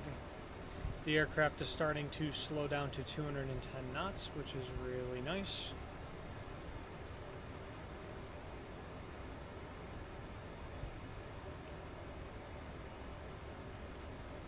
And we're visual. And the terrain and obstacles look very clear, so I'm going to set our altitude bug down to that, what was it, 6,500? Yep, 6,500. And then after we turn from Elsog, that's when I'll begin the descent. And then we'll give ourselves a 30-degree intercept vector. And we should be able to capture the ILS from there.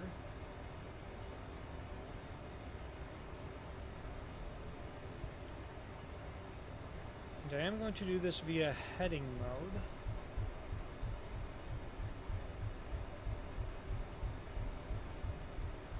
So we'll sync up the heading with the final heading of the arrival, not the departure.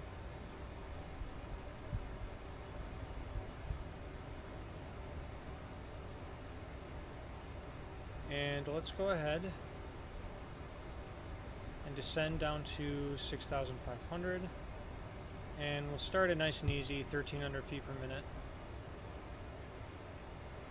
And LNAV will remain until the plane levels off and we get set. Actually, we could probably do 1,500 feet per minute. Let's go ahead and actually, you know what, instead of speed brakes, let's give ourselves some flaps to help us slow down here.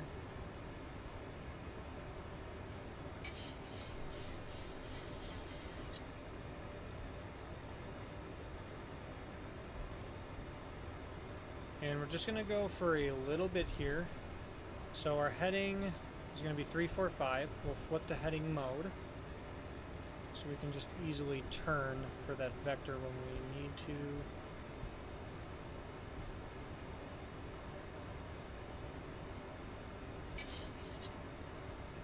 And this is 1.7, so perpendicular is going to be 2.6. So we're turning left heading 260 now. This should be perpendicular to the runway, and then not long after, final approach course is 165, so we should do heading 255 actually. And we'll do flaps 5.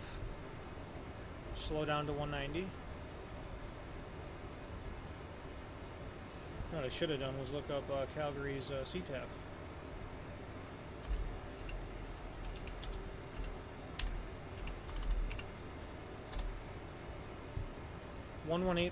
.4, okay, not too far off. We have 118.4 active, sweet. And we'll do a 30-degree intercept in just a second here, right now. So 195. Zoom in on the map. That's our 30-degree intercept angle.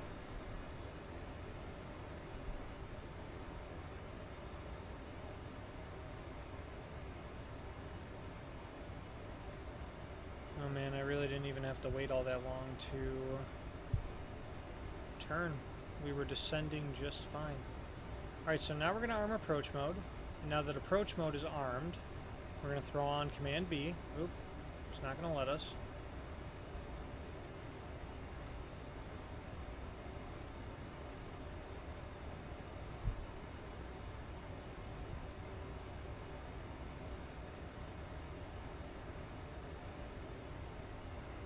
should be turning to intercept the localizer.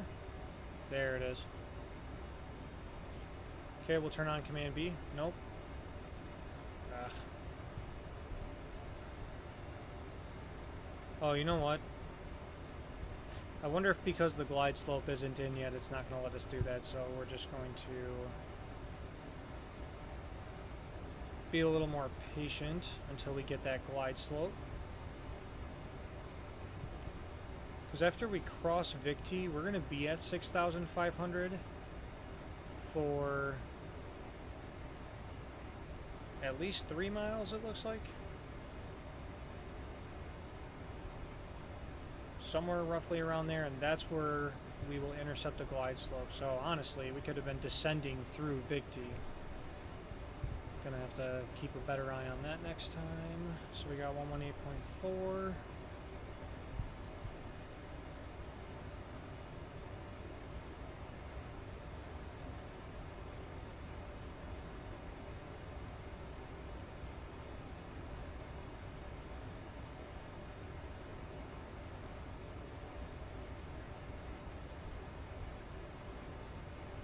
We'll just keep the speed at 190. We don't want to go too slow this far out.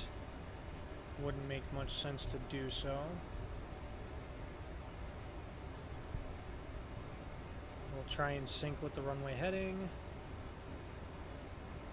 You can already see the runway. We're lined up pretty good, which I like. Glide slope is coming in now. That's good. So now, can we do both Command A and B?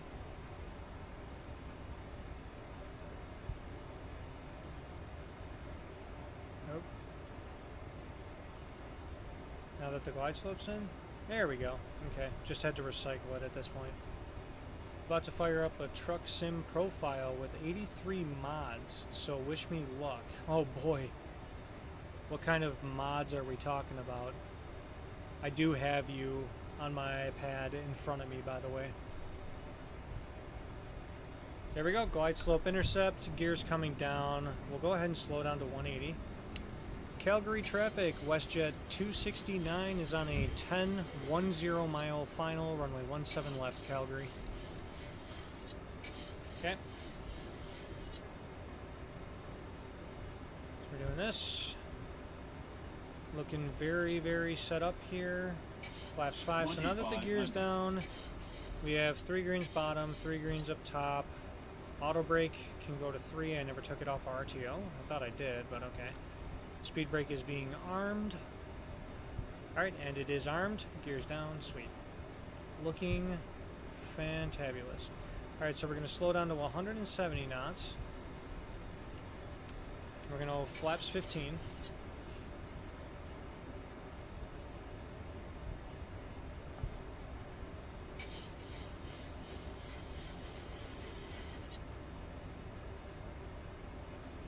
Everything from map mods to trucks and trailers to graphics to AI traffic. Oh, wow. Well, you let me know how that goes, because that sounds like it could be a good time if it works. And again, I do have you on standby over here, so I'm watching. Calgary traffic, WestJet 269 is on a 5 mile final, 17 left, Calgary. And we're going to 145. That's where I want to maintain. Auto throttle is going to come off. Oop, and that was pretty high.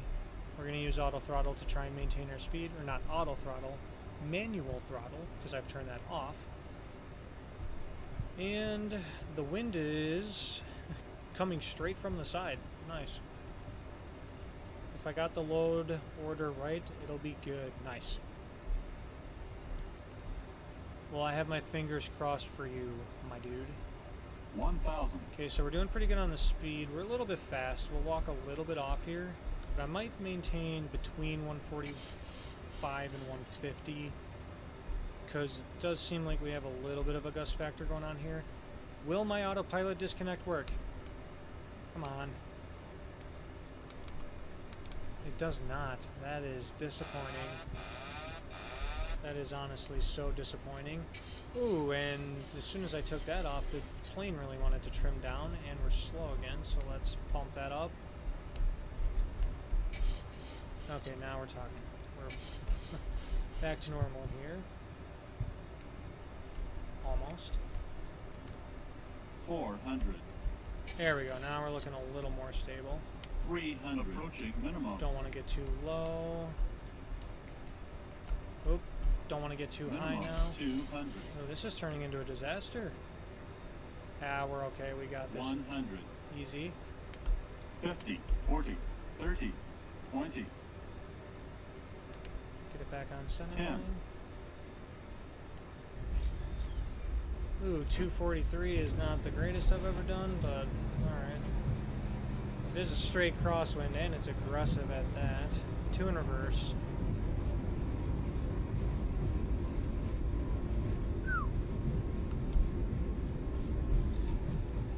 You know, for only being like 10 knots, that was pretty sturdy. Alright, 16 knots reversers. Well, that was a while ago, but figured I'd vocalize it. Speed brakes are getting stowed. We'll exit the runway. Ooh, that was very, very testy.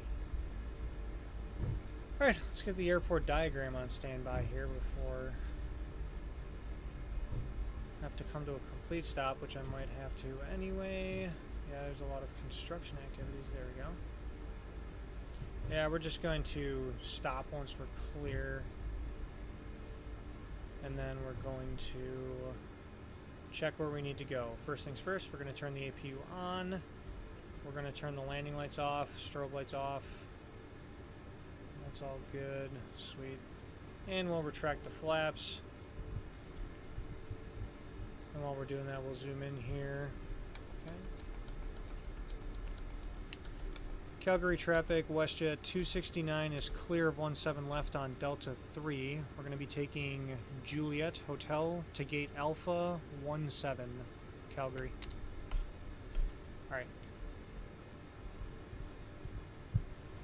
So we're going to want to go to the left over there. Is that true? Because this airport taxiway signs are not labeled properly, it looks like.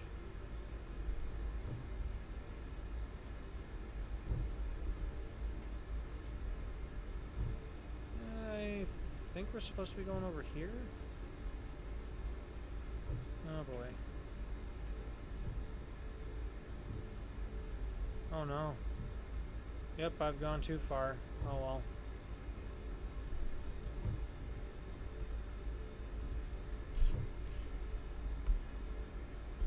It almost looks like another default scenery from the sim that doesn't quite align with the most up-to-date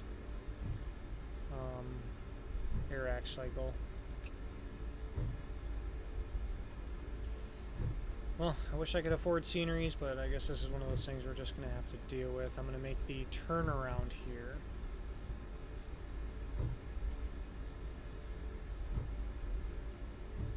See, I didn't think this was right, but then I second-guessed myself, and you know what they always say, go with your first option. That's usually the right one. So we're making kind of a ridiculous U-turn here. Sorry, passengers.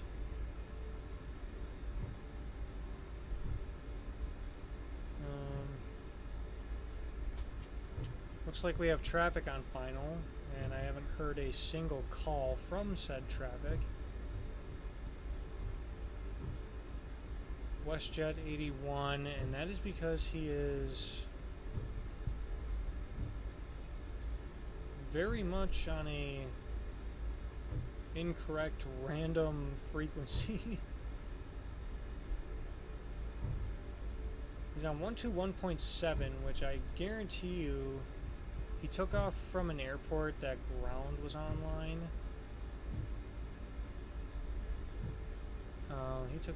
He came in from Tokyo, so he had a long flight. Okay.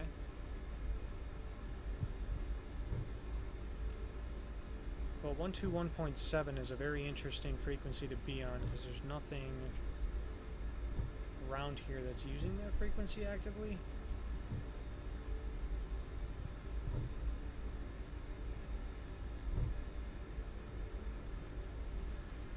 Alright, so now that we're on the ground, we're taxiing, Gonna turn the yaw damper off, have that ready to go. I'm gonna turn this APU gen to remind me to turn that on. You know what, we'll just do it right now. APU gen's coming on, sweet. APU bleed. Engine air bleeds can come off. APU bleed is coming on. And we are taxiing at almost 25 knots because the MAX has way overpowered engines.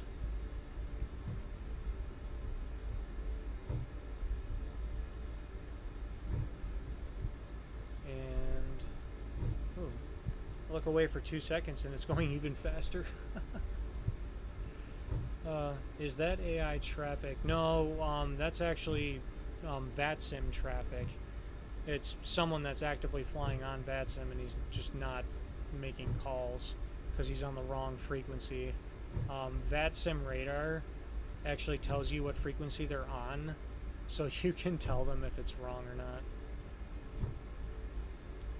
Part of me wants to message him and be like, hey, CTAF is 118.4 by the way, but that's not the Canadian way. The Canadians are more passive than that.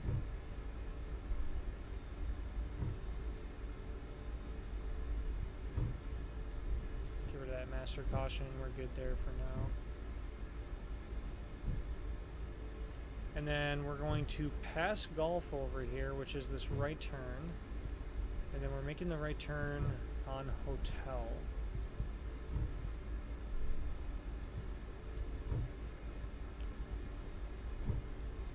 And for the sake of time and not having you look at the be right back screen forever, we'll get to the next flight on standby here.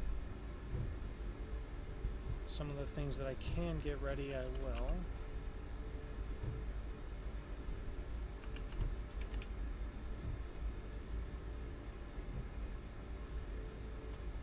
Now we're going to more, you know, decent taxi speed.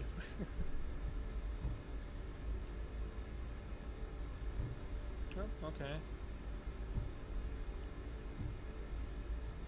So we will be WestJet 268 on the way back. And get rid of our OFP. We'll be good there. Kid's probably going to see that U-turn on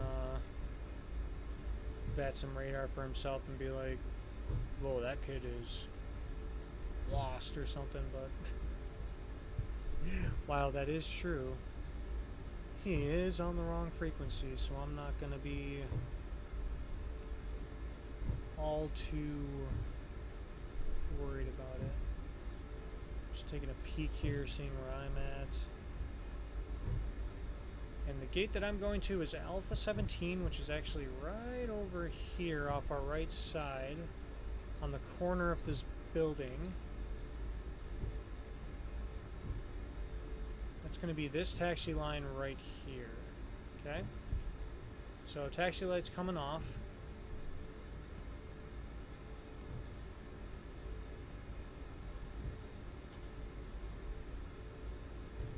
And this isn't even a straight line in itself, so,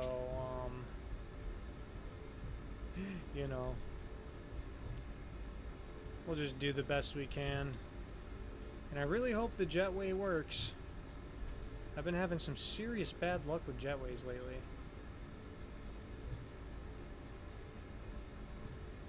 I'm almost wondering if I should try and stop on the T or go a little bit ahead. Whatever gets that jetway to work, right?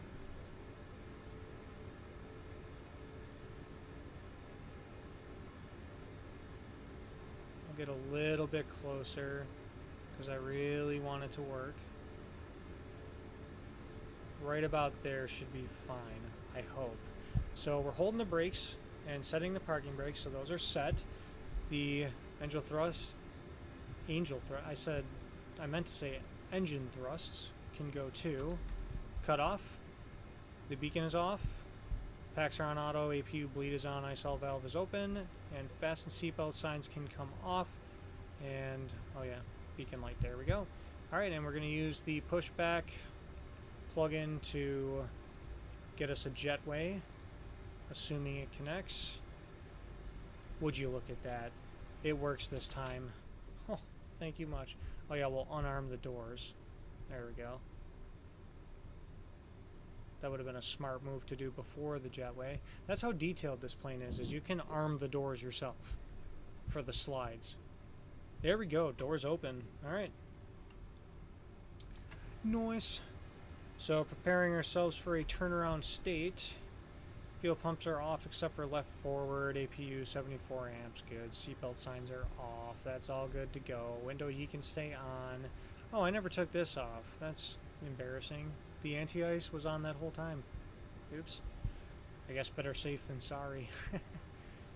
Alright, looks good to me. We are in a turnaround state. So I am going to throw this into the be right back screen because I tested the 737 MAX in a turnaround state without reloading the flight. And I just ran into a lot of lag issues and it wasn't looking super good for me.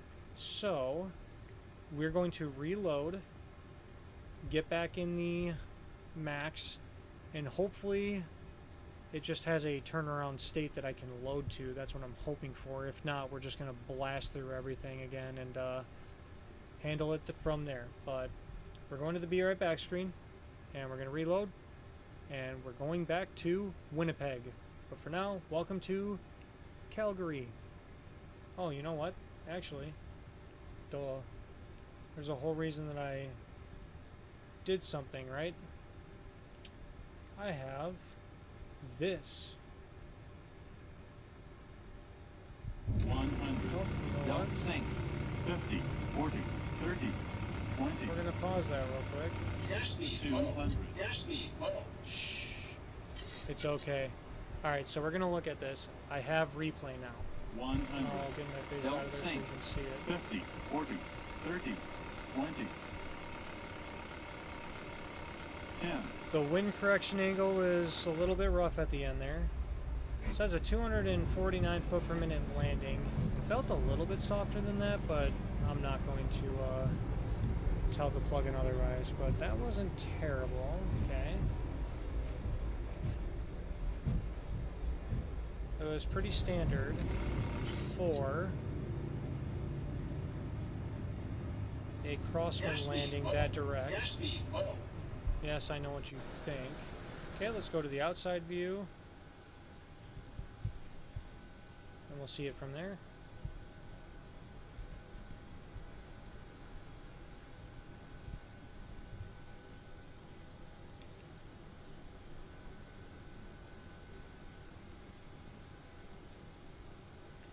Ooh, it was an early flare. That's a lot of what got me there. Okay, so yeah, 250 or so makes kind of more sense to me.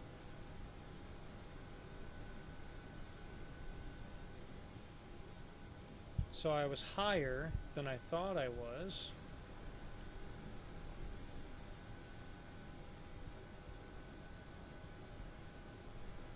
So we'll go back here. Come back Sync rate. inside. Yes, yes. Sync rate. Okay, so we'll look from inside here. And we'll see if the passengers' backs are broken. Looks like you guessed right, Toasty. Okay.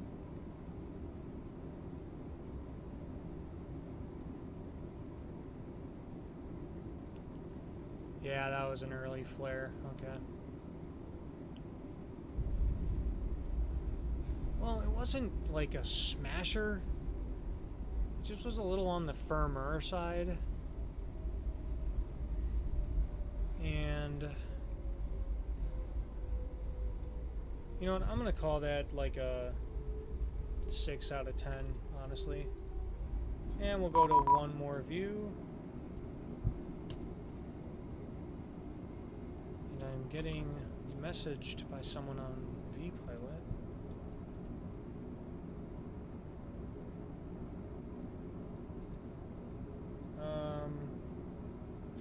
I'm getting messaged by a VATSIM supervisor.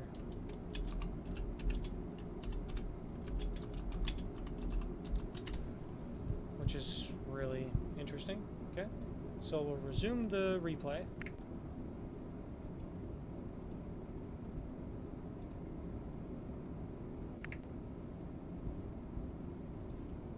Oh, I'm still connected to the network.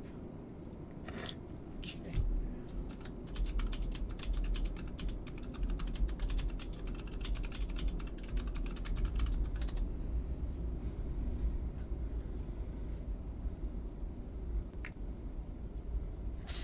Oops. Oh man, I meant to disconnect and I totally forgot. Alright, I didn't get to see that because I wasn't paying attention.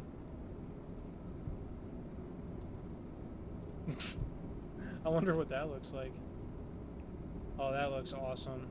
Yeah, it's like a big old triangle. Alright.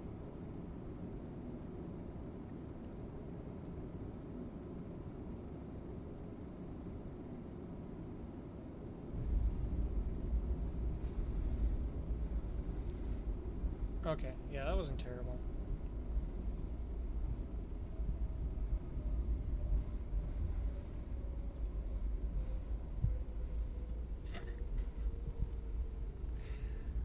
Totally thought I disconnected. My question is, how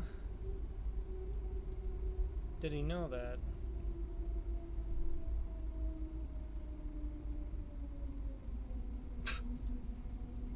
There's no ATC online in the area, and he caught that really quickly. That's funny. Nice. Well, that's one of the you live and you learn scenarios. So next time, I will be sure to remember to disconnect from VATSIM before I start replaying. Oh, that's embarrassing. Alright, well, we're gonna go to the Be Right Back screen and refresh ourselves, and we're gonna make the return trip to Winnipeg momentarily, so bear with me. I'll be back.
Alright. We are back. And this time, we've relaxed a little bit and recovered from that stupid mistake of being signed on VATSIM while repeating the replay over and over again. Yeah. That's alright though. So unfortunately, I was not able to get the aircraft immediately in a turnaround state. There isn't one saved on this plane, and I guess you have to like save it when you're in that state, which is weird. I thought for sure that there would be some, you know, pre-made load states for this aircraft, kind of like the PMDG. That doesn't seem to be the case, at least I don't have any, and I don't know why. But I'm going to try and remember when we get back to Winnipeg and we're in a turnaround state at the gate. I'm going to try and remember to save that state, and hopefully we can make that work again. But anyway, we've reloaded, and we're starting. I mean, you were just parked there the whole time, weren't you? No, I actually quit and loaded back in because I tested the MAX in a turnaround state without, you know, restarting the flight, and I got so many frame drops and lags and things like that. So I think it's better for the 737 MAX to just restart the flight, and so that's what I had to do for this one. I usually don't for the PMDG, but I do for the MAX because otherwise it lags. Anyway, we're going to go up top here, and we're going to start our flows and try and do it as quickly as possible. All of the main stuff anyway, everything looks good here. Just running up and down. Fasten seatbelt signs can go on as passengers are boarding. We're going to verify that they're boarding. Yep, the door's open. Cool. Come back here. Sweet. Window heats are all coming on. I already turned the IRS knobs up there, so that was already starting to align, which is good. We're going up to 37,000 feet. The landing altitude at Winnipeg is 784, so we're going to set this to 800. And again, the pressurization panel is in auto. The manual stuff doesn't matter. We're good there. I already set the packs. Come up top here. Oops, that's not the right view. Come up top here. We have 3 minutes for the IRSs to align, so by the time we get everything plugged into the FMS, we'll be good to go. Sweet. Before we start plugging info into the FMS, I would like to put the takeoff information, and according to SimBrief, our planned departure runway is going to be runway 29er. Okay, what are the winds doing? Is that going to make sense? Oh yeah, 300 at 14 gust 20. Wow, those winds really changed direction through the, you know, time from takeoff at Winnipeg to getting here at Calgary. They did like a full 90-degree turn. Alright, so let's go to CYYC Charlie Yankee Yankee Charlie, and we're taking runway 29er. Condition is dry here. There's no rain or anything, at least I don't remember any. Yeah, there's no rain, at least not right now, so we're good there. 300 at 14 is the winds, so let's put that in there. Outside air temperature, we're looking at 19er, so yeah, it is cooler here, just as I thought. Altimeter is 299.1, which I did already set, so that's all good. Thrust rating, we'll try a TL1D rate. Flap config, we'll do flaps 5. Air conditioning will be on, anti-ice will be off, and let's calculate. Alright, neat. So nothing's telling us we can't take off from this runway. Good, love to see it. So now to the FMC, if I could hit the right button. Alright, FMC, position in it, reference airport, Yankee, nope, sorry, Charlie, Yankee, Yankee, Charlie, like so. Pull in GPS left, as always. Route there. We're going to Kilo, not Kilo Charlie, Yankee, Whiskey, Golf.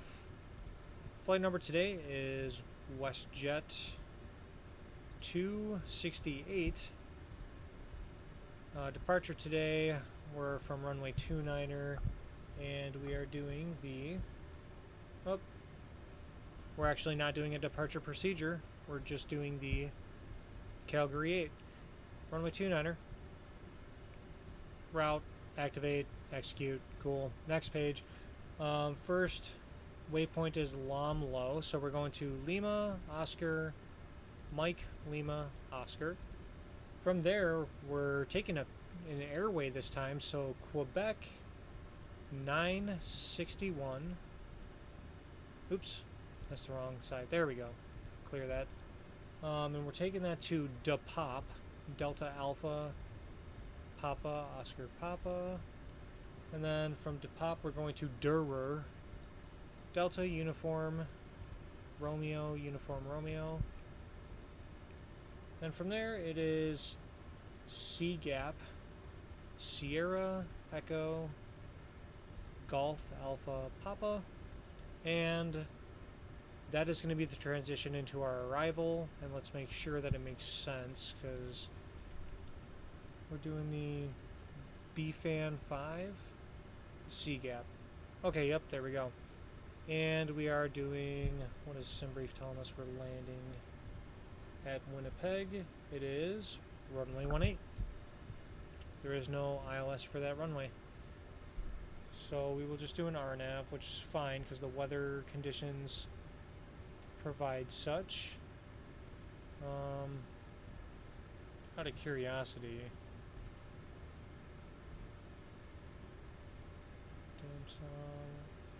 is there anything I recognize? No. Oops.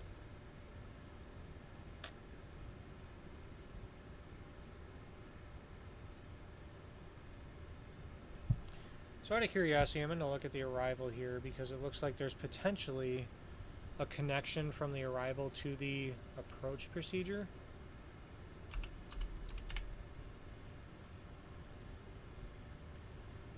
So if we go to Winnipeg arrivals, we are doing the BFAN 5. And let's see. Well, we do have an RNAV Zulu transition here from eClose. Let's see what the RNAV Zulu looks like.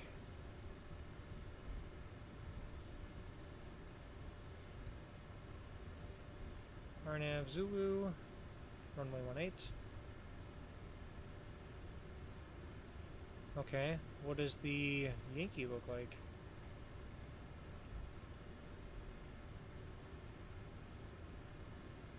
You know what? We're taking the Yankee because we are doing our NP. Cool. So let's try this again. Erase. So we're doing BFAN 5. We'll do the RNAV Yankee 18 because that's RNP, and we'll begin at EPNID. And we are doing the C-gap transition. Go to legs. Make sure that that all makes sense.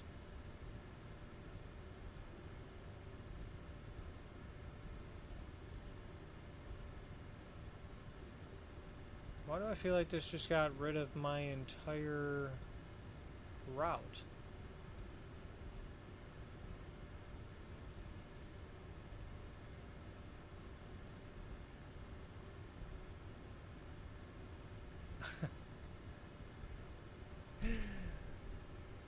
Okay, we have to build this whole thing again. Wow. Alright. That's why I hit execute before going to the departures. Alright, so this is going really well already. Lamlo. Right. Then Quebec. Where are we?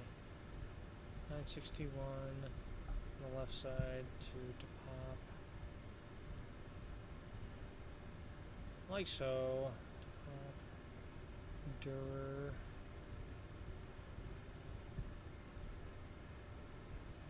And C-gap.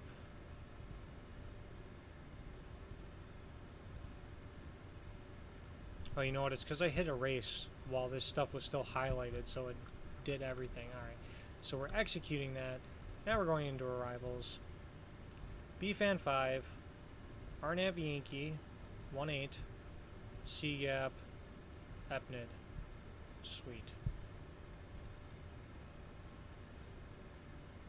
Amazing. Alright, now we're good to go. So we'll execute that. Go to legs, verify no discontinuities, which we do.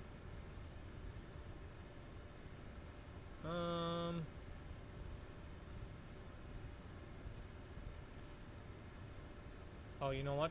It's because AppNet's here and here. So we'll delete the middle ground. Okay, now what I'm going to do is just to make sure we don't royally mess it up is go to plan. We're going to zoom out just a little bit, a lot of it actually, and we're going to scroll through the waypoints.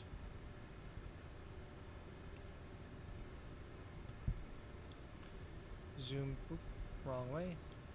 Yes, that looks perfect. Alright, sweet. So now everything in the FMC is correct as far as the flight plan is concerned. So now we do the perfinite, and I'm going to try and blast through this real quick. So zero fuel weight is 140.3. Yep, that's correct. Which brings our gross weight 157.3.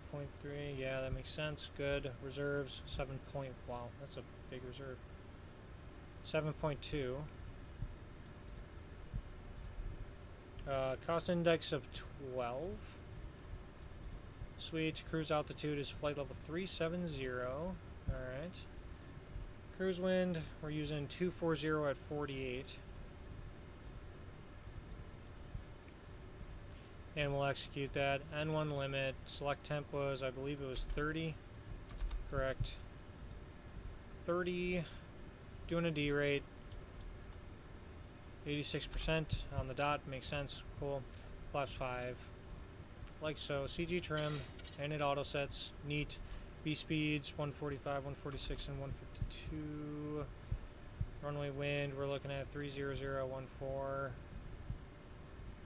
So let's go back. That made the V speeds smaller.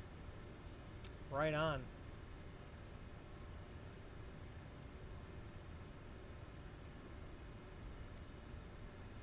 That doesn't really matter to me. It's fine. It's close enough. I'm not looking to waste any more time. Normally, I would want more precision, but right now, I don't. VNav all looks good. Speeds look normal. That looks normal. Sweet. Alright. We are good on the FMC, so now we'll get ready to push back. So the yaw damper's coming on.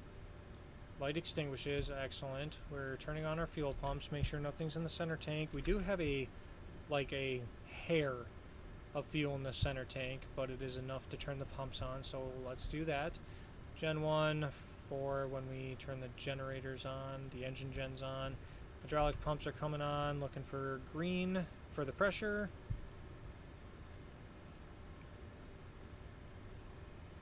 Cool.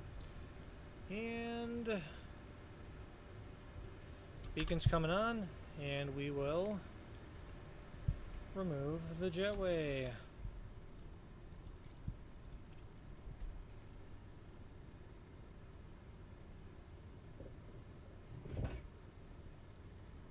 Alright, doors locked. Alright, doors are closed, secure, cross-check, and all call. Sweet. Cool.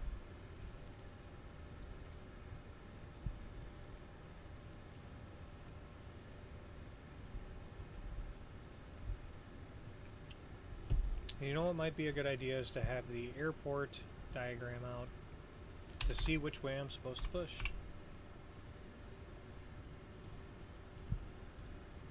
Taxi, airport info, and runway 29er is, okay, so we're going to push nose right.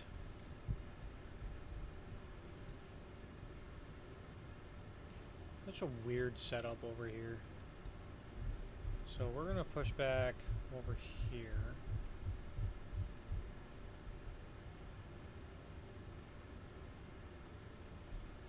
That's good enough for me. And we're going to determine what taxiway this is real quick. Hotel. So we're going to say it's hotel.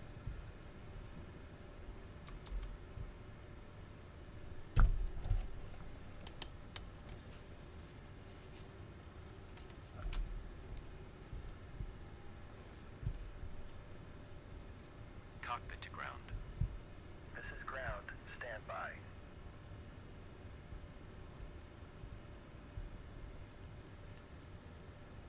Alright, so now that we're ready for pushback, things can start moving again. We'll get up in the air and get back to normal. Oh, you know what I didn't do though was set this, so we're going up to 37,000. So much better now that I figured out how to scroll quickly. 37,000, we'll do 180 knots to begin, but we're probably going to go into VNAV pretty quickly. And then runway Okay, sir. heading. The bypass pin is installed. All doors and hatches closed and all ground equipment is removed. The parking brakes are set. You may lift. Parking brake set. Lifting the aircraft. 285. So we'll do 285 since that's the runway heading depicted on the chart. We are cleared for start and push. Okay, cleared for push start. Please release parking brake. Brakes released. Parking brakes are released. Commencing pushback. You can start the engines in sequence. It will start in the sequence.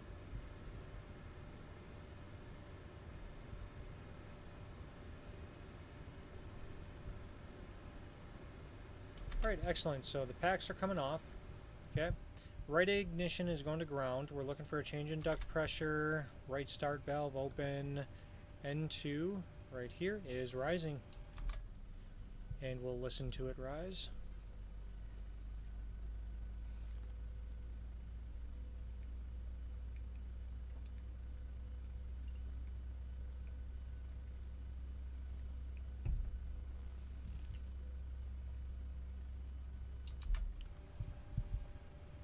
And we'll wait for motoring to disappear.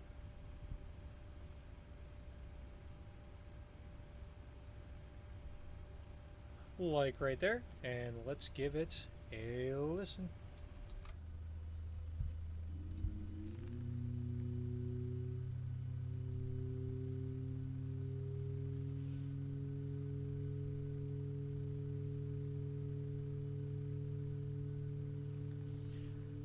You do this a bunch of times and you just don't get tired of it. It just sounds way too good. Well, you know what?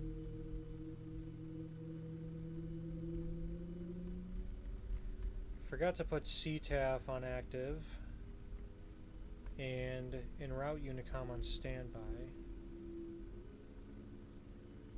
So we'll do that. 1228 for en route, and that is on standby. So now we're on CTAF. And once again, I forgot to call for push. I gotta get used to that, especially if I'm gonna be flying out of the US. Parking brake. Okay, we're holding the brakes. We're setting them. Parking brakes set. Good. Parking brake set. Lowering aircraft. Alright, and engine 2 is stable, so let's come back to the You may top. disconnect. Left ignition to ground. Okay, sir. Change in duct Disconnect. pressure. Pin Start valve removed. open. See you at the side. N2 Have a is good flight. rising. Holding position waiting for the visual. Thank you and And our goodbye. blinds are closed.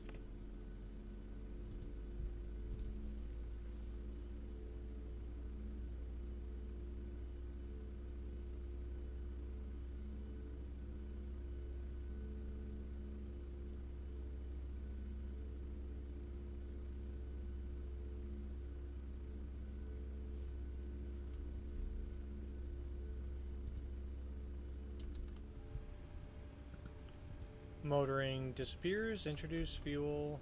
Oops. Why is it not?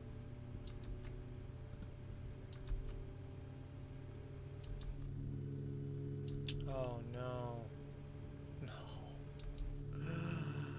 Oh, I accidentally held control with Alt, so my quick view got changed. Oh, brother.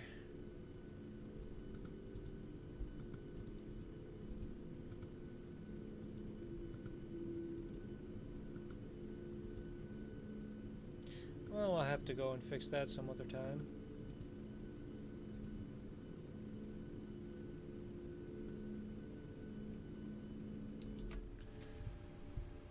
Alright, look at that. 2 stable engines. Alright, cool. So that's all going on. Fuel pumps are on. We're good there. Engine generators are coming on. APU is getting turned off. Seatbelt signs on.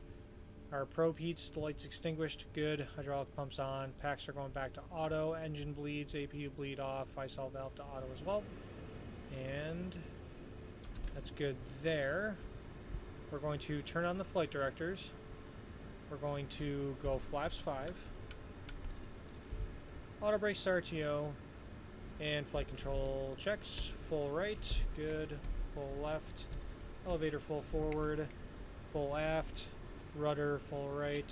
Full left. Flight controls are free and correct. Nice. Okay. So the pushback thing is done. We can that. And we are taking hotel to Juliet to Golf to Foxtrot. Okay. It's going to be a mouthful, but we got this.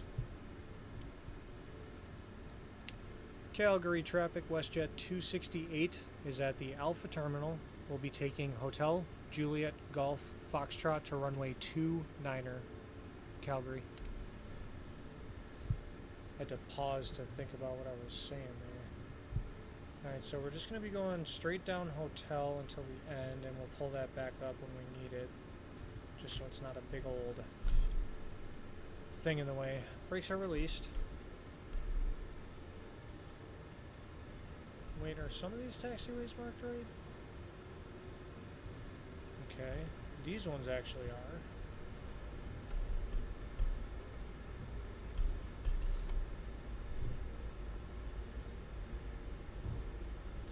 And there we go. Center tanks are already empty.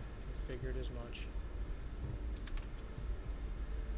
What a shocker. There was like 140 pounds in there.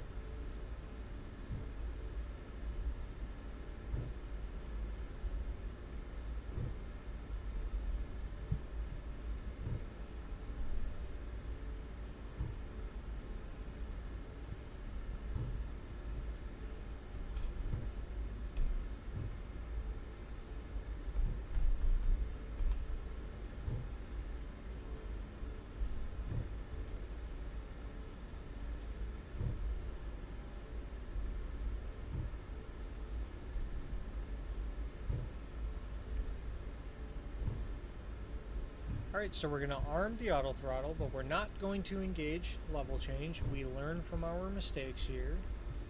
And then we'll start with LNAV because the LNAV does have us on runway heading.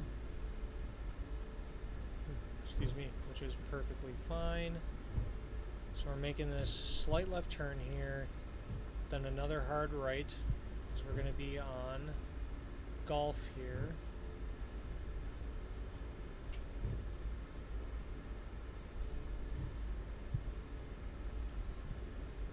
As long as I'm not on the closed taxiway, which it doesn't look like I am, good.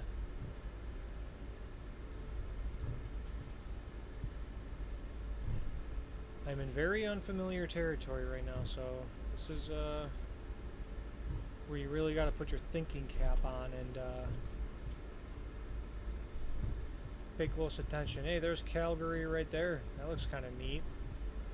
It's like a perfect city, you know, in the distance, kind of hazed out a little bit.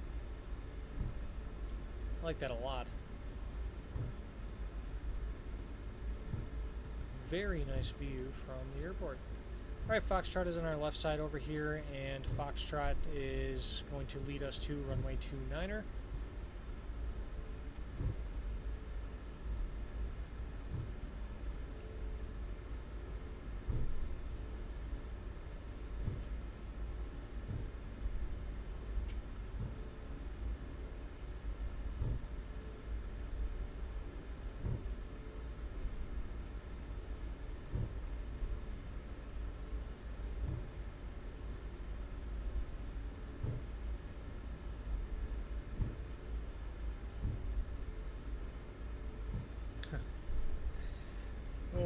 Doing replays while still signed in.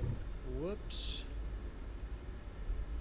I don't think I've never been messaged by a VATSIM supervisor before. That's a first for me, but that's enough for me to not want to have that happen again.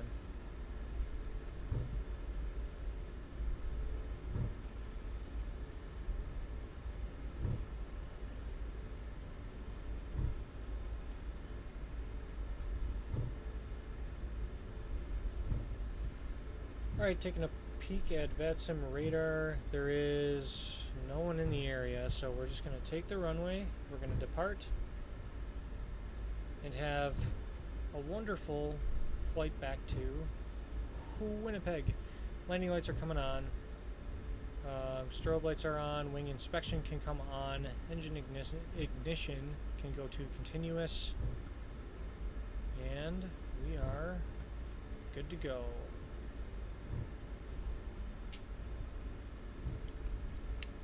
Calgary traffic, WestJet 268 is taking runway 9er, departing eastbound Calgary. Look at that city right there. That is awesome. I actually really like that view. Neat. Alright. Let's try and line up with the runway as best as we can here. Probably start cranking that turn now. Look at that. Engines are going to 40% N1.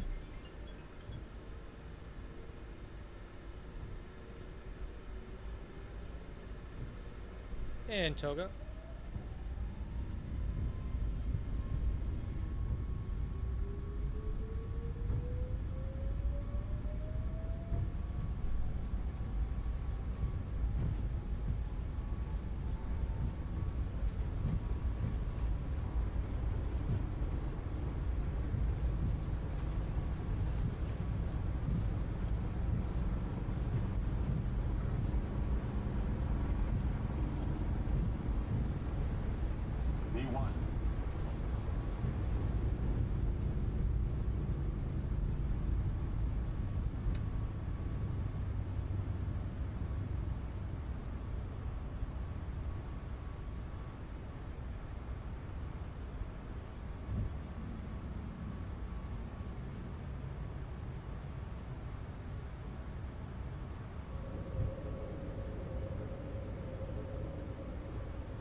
apologies for the silence. The lady friend is out camping and wanted to say goodnight.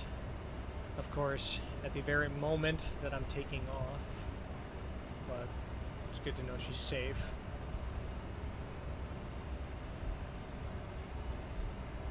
Okay, so we are already coming up on 18,000 feet. There it is. Altimeter's to standard. Everything up here looks good. And okay, so we're starting to get into the negatives on the total air temperature. So I am going to flip on the engine anti-ice switches. And this time I'm going to remember to turn them off. But we had the lights pop up and they extinguished, so anti-ice is good. Now, this is some very patchy clouds and visible moisture, but it is starting to get cold, and they do look thick enough to, if they wanted to, cause some decent ice. So we're going to be preventative.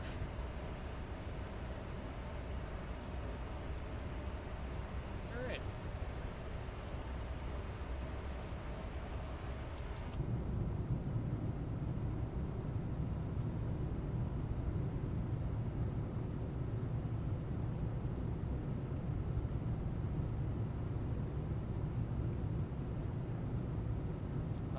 Benefits of being on a flight sim is the refreshing drink. Alright. Just gonna see where we're turning to. It's not that big of a turn.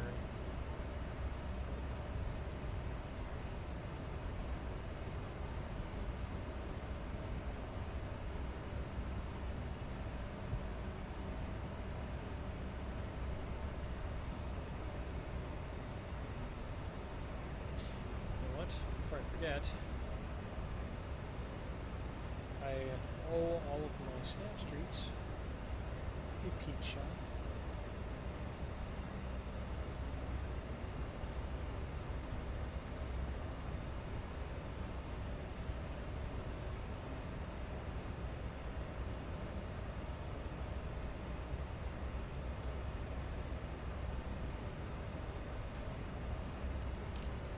Sweet.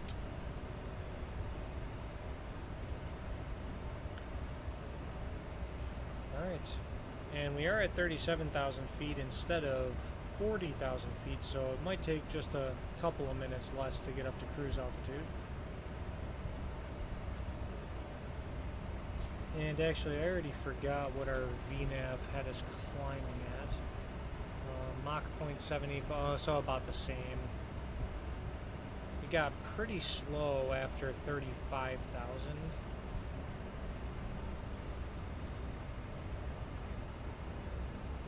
So the seatbelt signs may even come off like a good amount before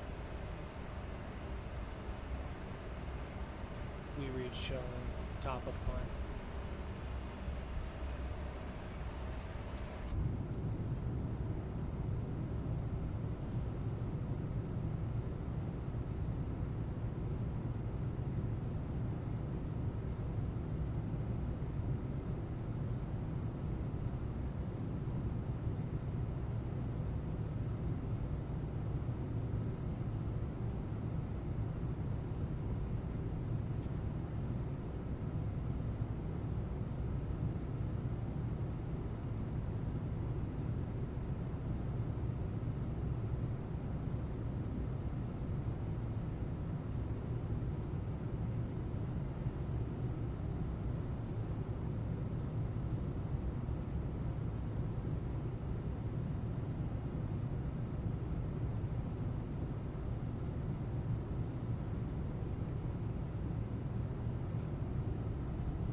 I know I say it just about every time, but these clouds, I just don't get sick of it. They look genuinely 3D, and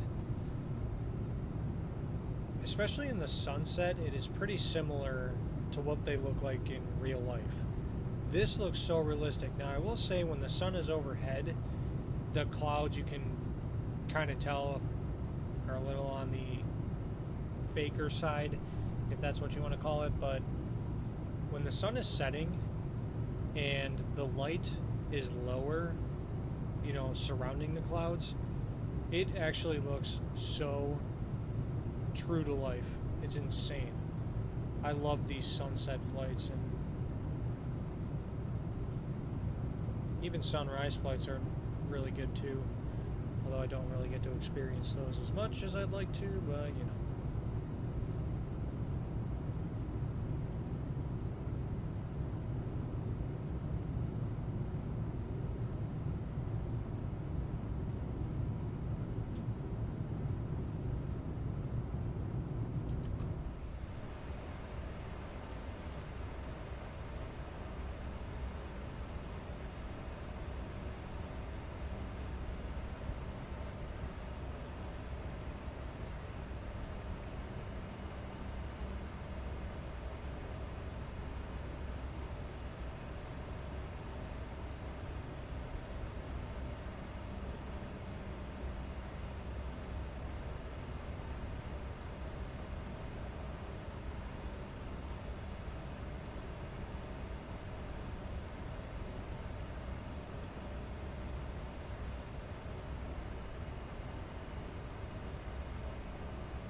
I don't know if I'm tripping out or if I just saw some frame drops. I think I'm just tripping out, but whew. At least that's what I'm hoping for.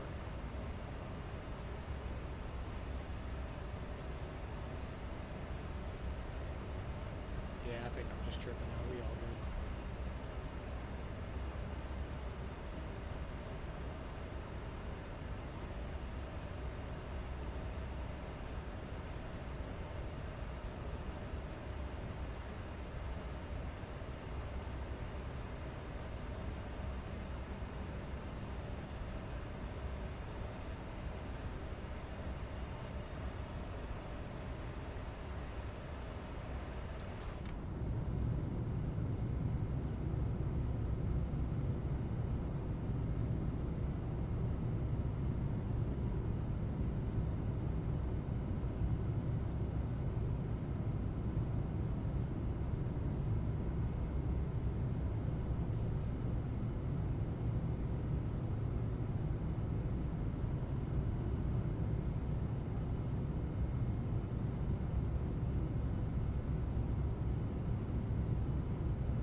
Oh yeah, this is the point where a climb starts really slowing down.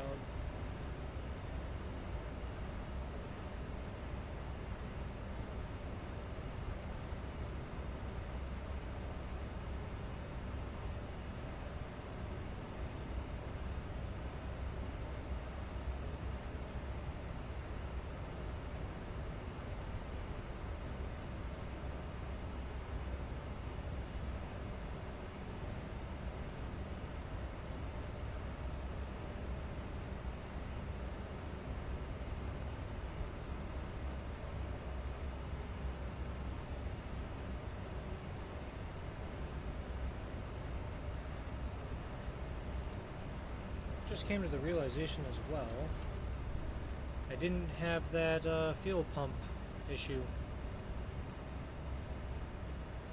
I wonder if there's something that was causing it or what, because I had it on my test flight in the MAX before this stream. I had it in the first flight of this stream, if I could speak, but not on this flight.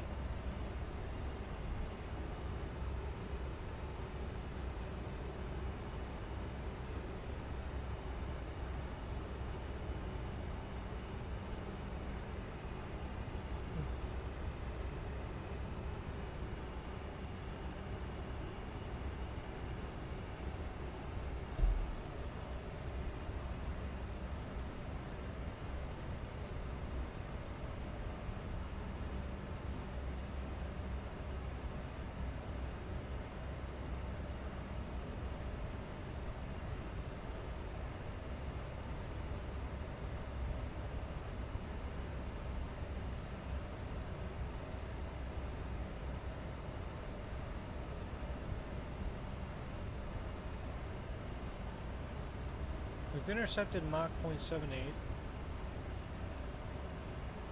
Our climb rate is kind of increasing.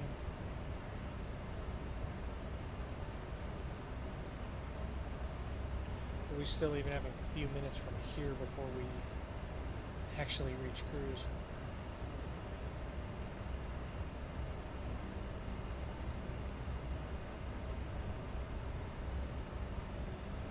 Forgot I had my stream on for the last 2 hours. Oh, you didn't even know you were streaming? Yeah, I was kind of checking in here and there. I saw you messing around with your truck.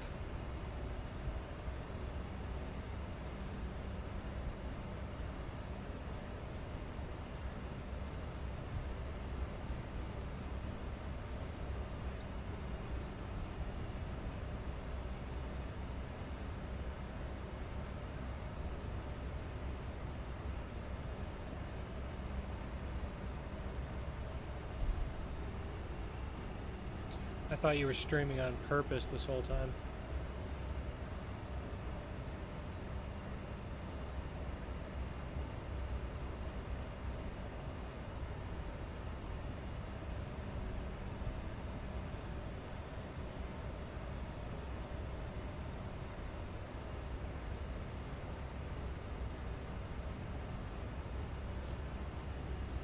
Hey, actually, are you still with me?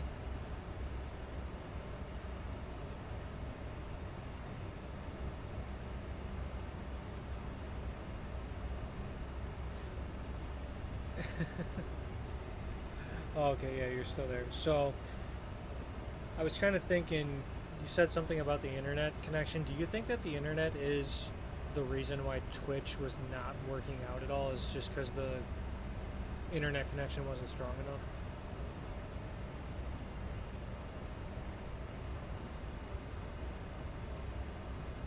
Okay. Can you, like, do you have to pay the cable company extra for extra speed, or can I, like, if I save up, can I buy myself a router that upgrades that kind of thing?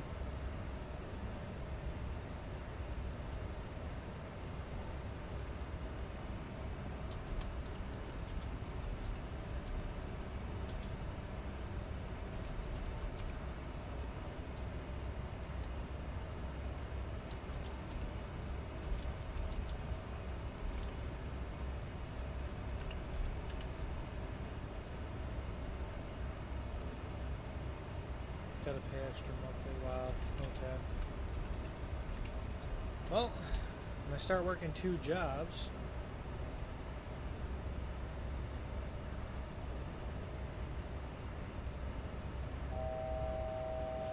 might be able to afford that. 1,000 to go. Oh, you know what? I never turned the dome light off. Did I? No, I did not. What do you know? That's why it is so bright. There we go. You know what? We'll turn these screens down.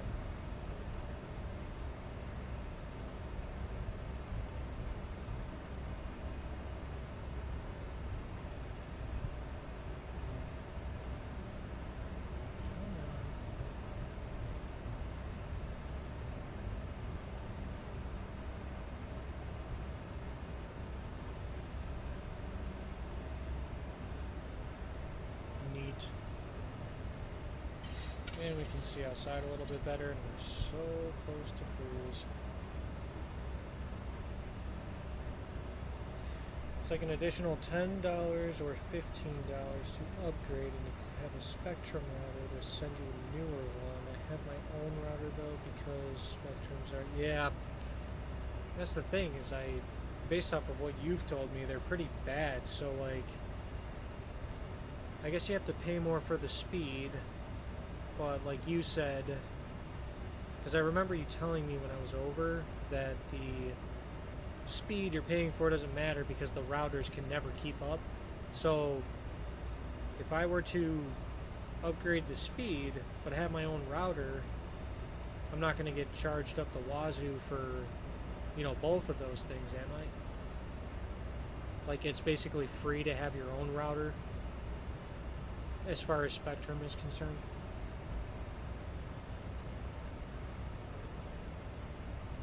Alright, flight level 370. And the winds are looking calm up at altitude. Sweet. Let's go ahead and get those fasten seatbelt signs off so the passengers can move about the cabin. And looking at about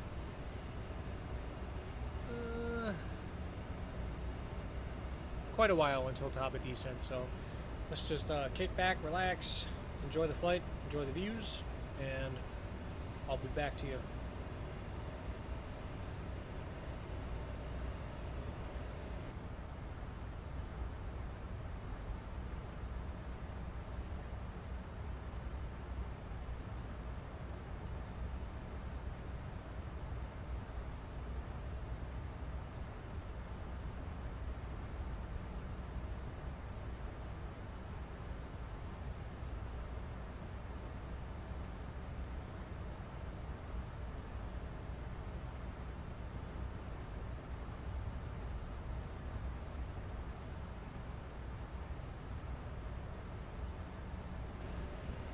Yeah, they don't care if you use your own router, but you still gotta pay extra monthly. But just for the speed though, right?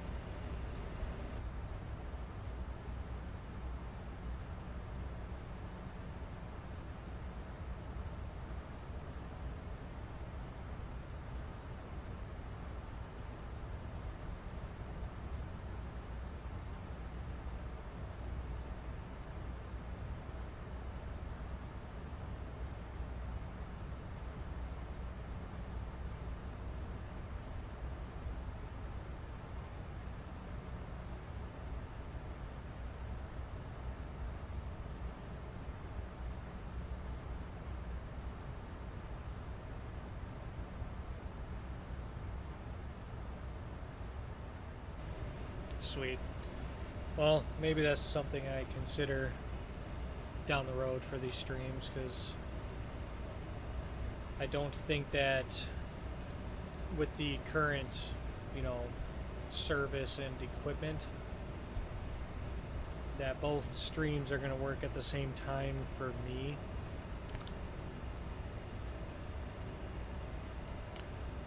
But an upgrade will be a goal, that's for sure.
check out the YouTube stream. I got the little watermark in the corner.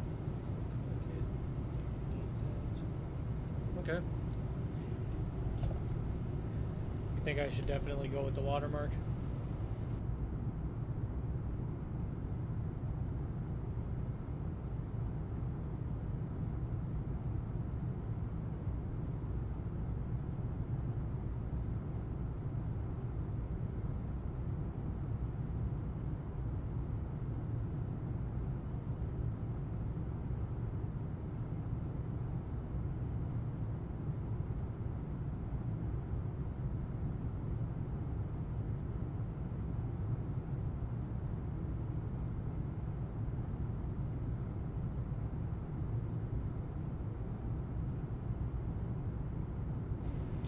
Actually, where on the stream do you have it?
Well, would you look at that? We have ATC online. All right.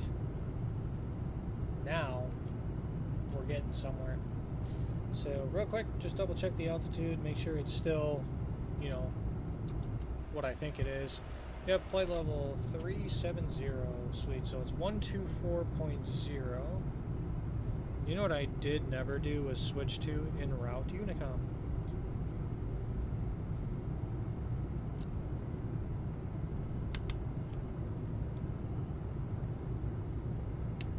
Winnipeg Center, good evening. WestJet 268, flight level 370.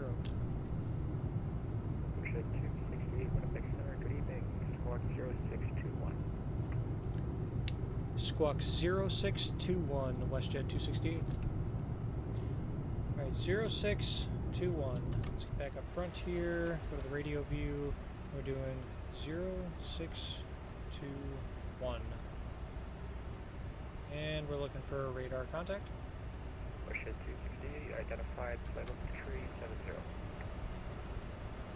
Hello. Yeah, we'll go out the left side this time, why not?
Southern Cargo 570 request platform.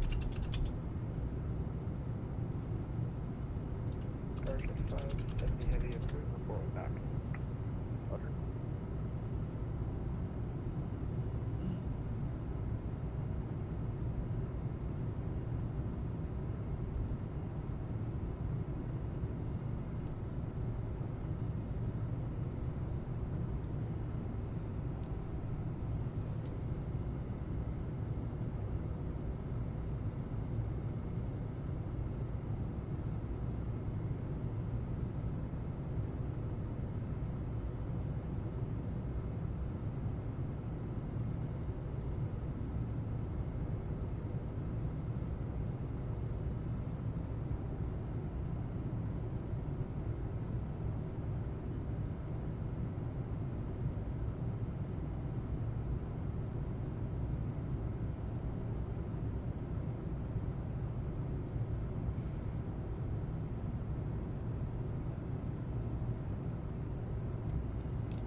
Alright, sorry I got distracted here trying to figure something out. Alright, check out the YouTube show. I think it's a get in Discord. Oh, okay, yeah, I'll hop in Discord real quick. Sorry for the delay.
Jet 570 heavy, VATSIM. Jet 570 heavy, center Roger. Winnipeg information here is current, so advise we have that. Runway 18, one ready to send 9,000. Sure, 18, send 9,000, one ready, area 570. Jet 570 heavy, altimeter 2990. 2990, area 570.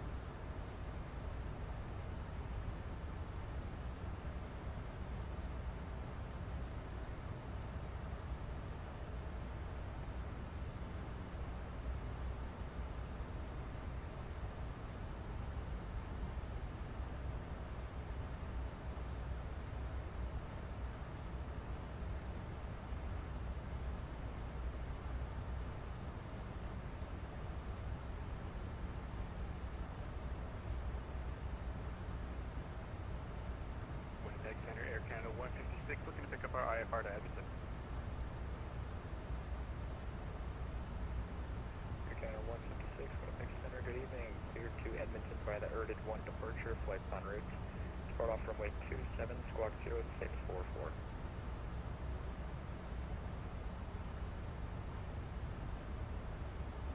Okay, Air Canada 156, we're cleared to Edmonton by the Erded 1 departure. The flight plan route, departure runway 27, squawk 0644. Air Canada 156, read back correct. Push start at your discretion, call for taxi. Push start our discretion, we'll call ready for taxi, and we also have Oscar on board, Air Canada 156.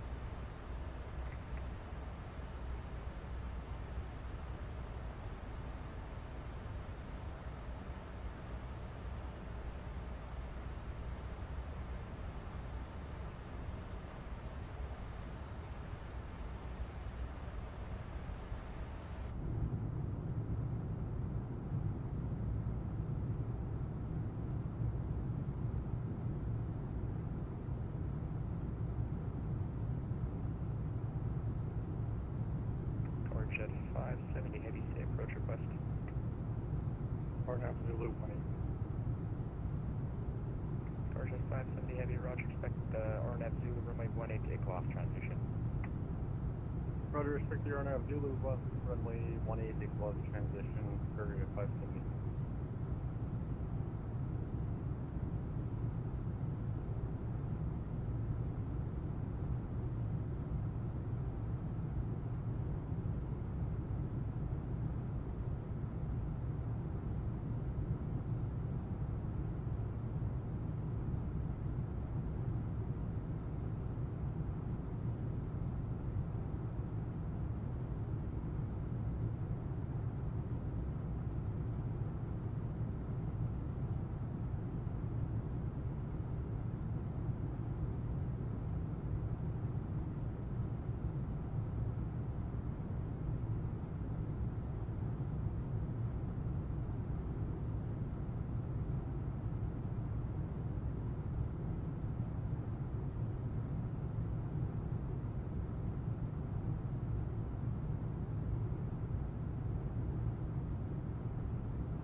Air 795, Winnipeg Center, low, squawk 0670.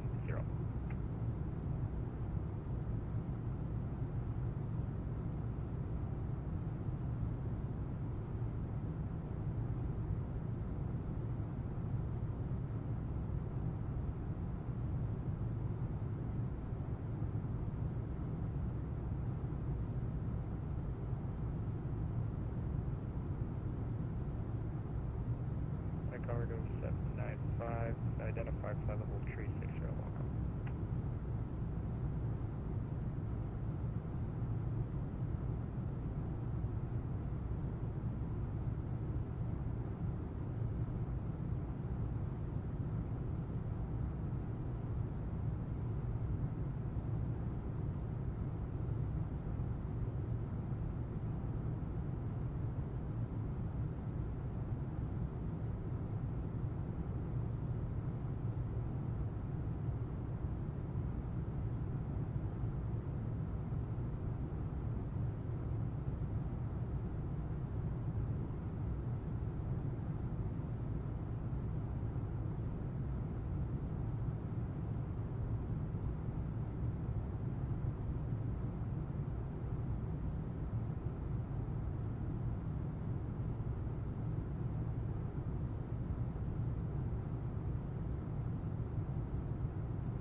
2000 and Carter 570.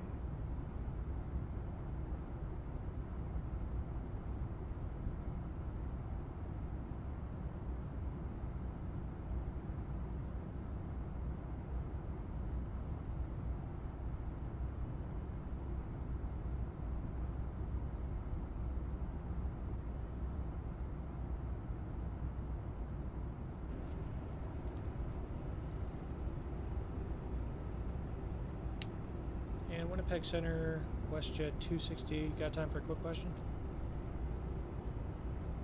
WestJet 268, go ahead.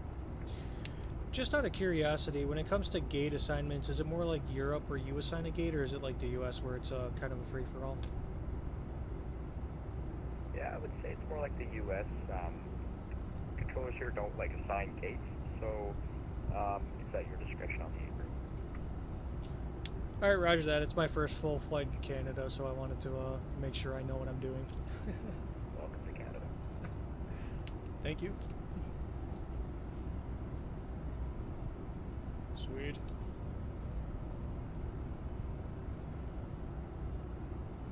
It's always really nice when controllers are willing to answer questions and help you out.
Winnipeg Center, Speedbird 57 Lima at stand 3, information Papa, IFR 2 Saskatoon as filed, press 1.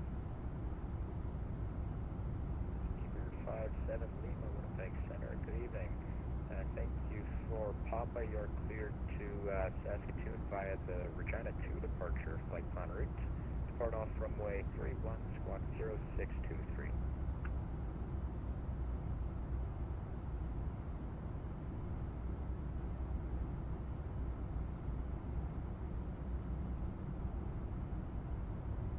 clear to Saskatoon via the Regina 2 departure, depart runway 31, flight plan route. My shade just shut on me and I didn't click that. Big and Fox for Saskatoon. That'll be 062 tree. 062 tree, Saskatoon. Sleeper 57 Lima, read back correct, push start at your discretion, call for taxi. Call for taxi, Saskatoon.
Altimeter 2995, taxi Alpha Foxtrot, call me holding short, runway 27. Okay, altimeter 2995, taxi runway 27 via Alpha Foxtrot, and we'll call you holding short, runway 27, Air Canada 156.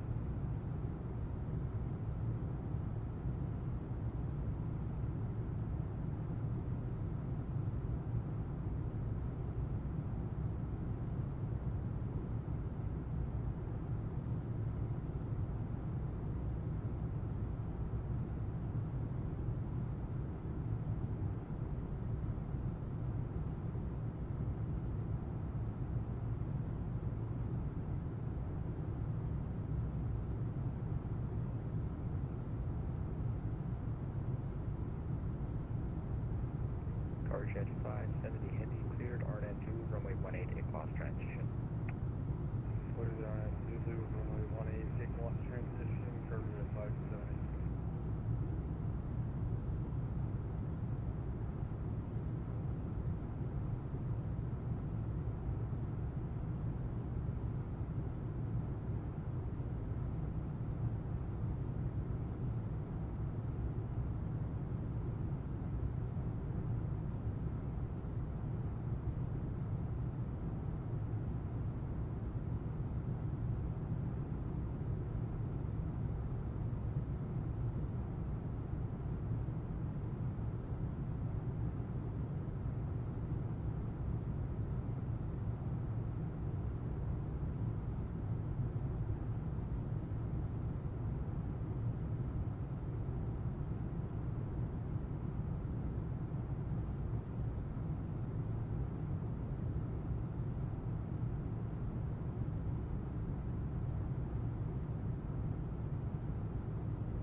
Jet 570 Heavy, Windsor 200 at 8 knots, cleared to land, runway 18.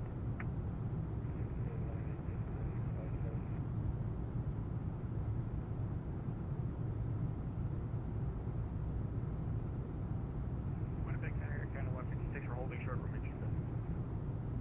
Yeah, 156, roger, call me airborne, the winds are calm, you clear for takeoff, runway 27. Call you airborne, check the winds, clear for takeoff, runway 27, Air Canada 156.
VATSIM 3700, direct camera on course, climb flight level 230. Direct camera on course and climb flight level, was that 230? Affirm.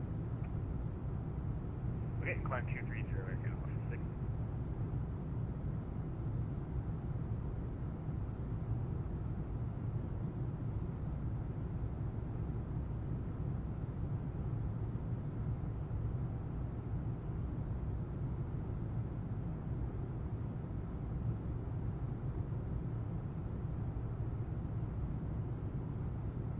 Target 570 heavy, welcome to Winnipeg, taxi Kilo Foxtrot, Whiskey, taper and 1, good day. Kilo Foxtrot Whiskey.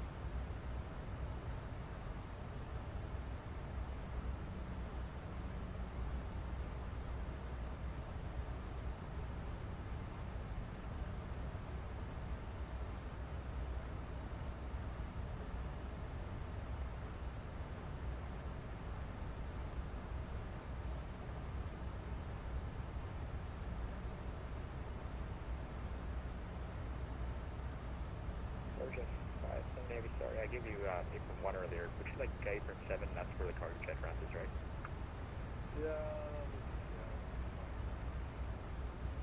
Okay, cargo jet 570, taxi hotel, Victor at any apron, your discretion. Hotel Victor.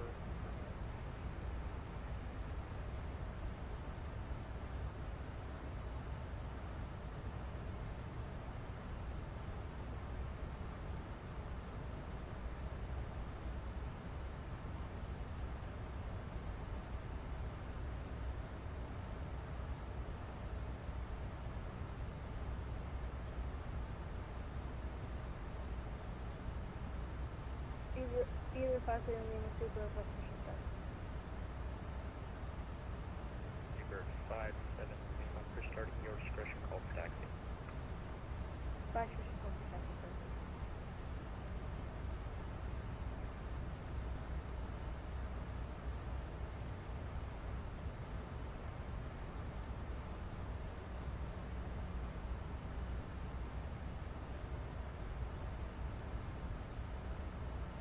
Down 156, climb and maintain, flight level 380. Climb flight level 380, airman 126.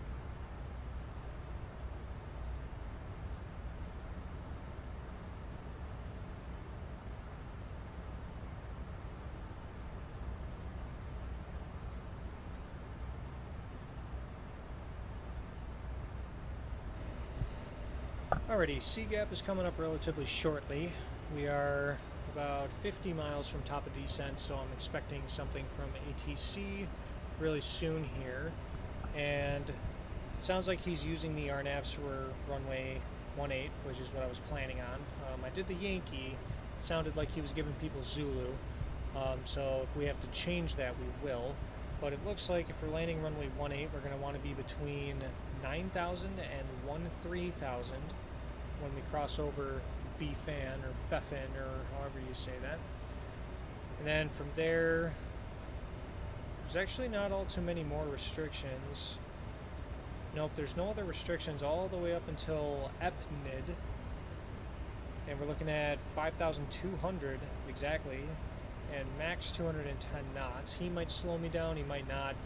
Traffic isn't particularly heavy at Winnipeg.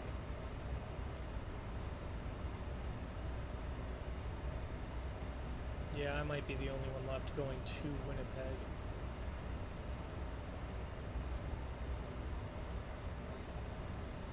I wouldn't even be surprised if he gave me a visual if it ever came to be.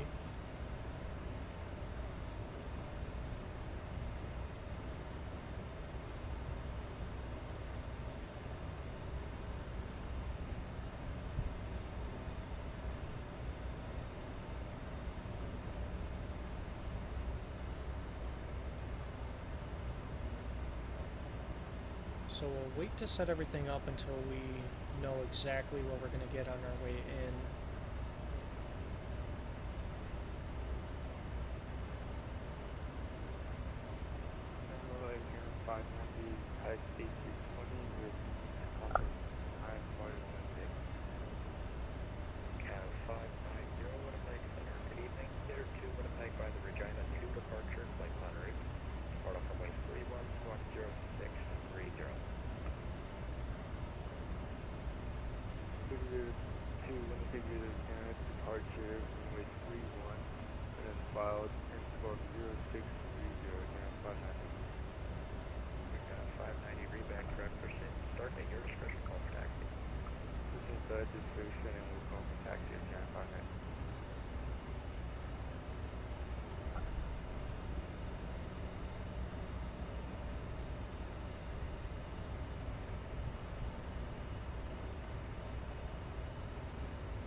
All of these rivals here are pretty much in sync with each other.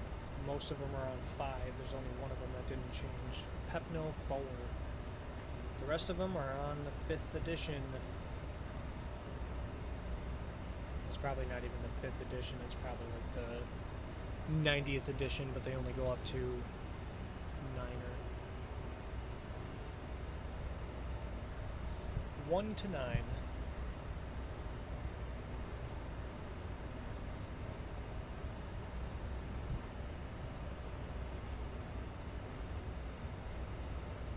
And until I get a descent clearance, I'm going to leave the altitude bug at 370 so I don't descend prematurely before I'm instructed to do so. Then once I get that instruction, depending on what the instruction is, I'll reduce the altitude bug and recycle VNAV mode, or I'll reduce the altitude bug and descend manually, maybe in the event we get vectors or something like that instead of following the entirety of the arrival.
Roger, good night.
Alright, 29990, when ready, descend 9,000, and we will advise Tango WestJet 268.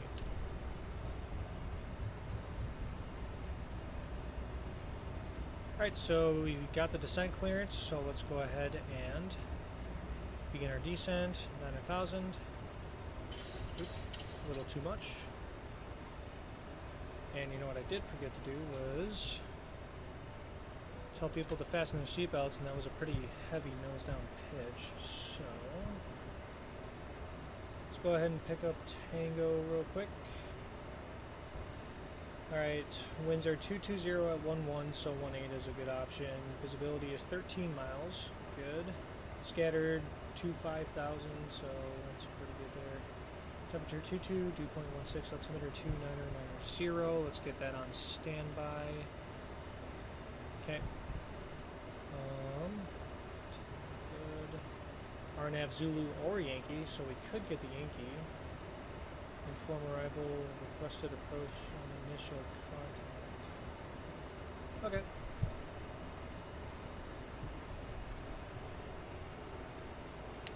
In center WestJet 268, we have Tango, and we're requesting the RNAV Yankee, runway 18.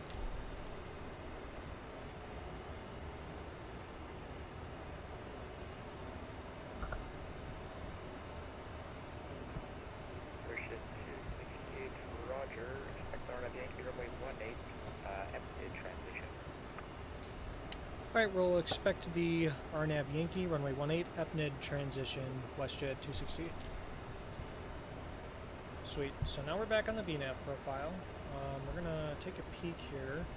So we want max 250 knots at BFAN, or BEFAN.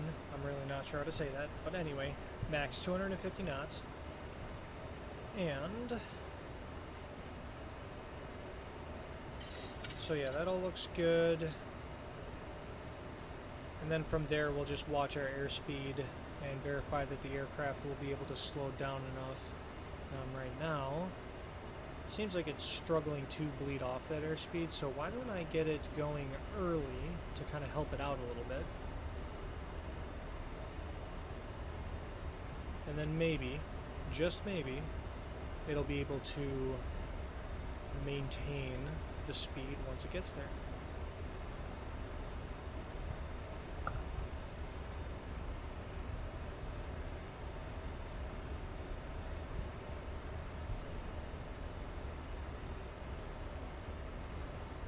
So the good news is we don't have to go into the FMC and change up all of the arrival information that we loaded.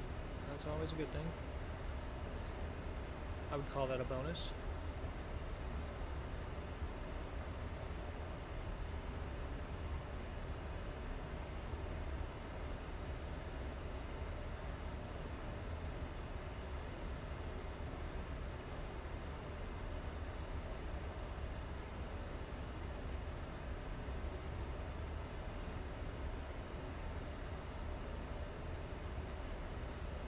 Alright, 250 knots, so I'm going to take out the drag, and we're going to see if the aircraft can maintain 250 from here.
in center Westjet 268. I had a weird error that disconnected me. Just want to make sure you got me now. Yeah, WestJet 268, I lost you there for a sec, but you're on my radar, thank you. No problem, thank you.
Continue descent 5,000, WestJet 268.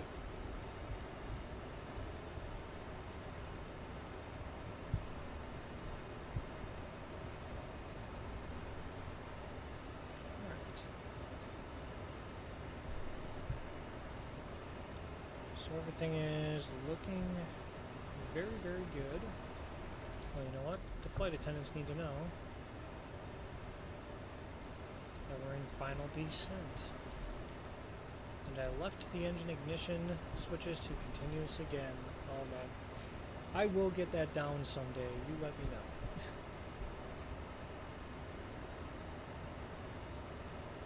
Right, the activity banner is going away. Camera is coming up as we are in final descent. And we are inbound to Winnipeg. Hello, Canada.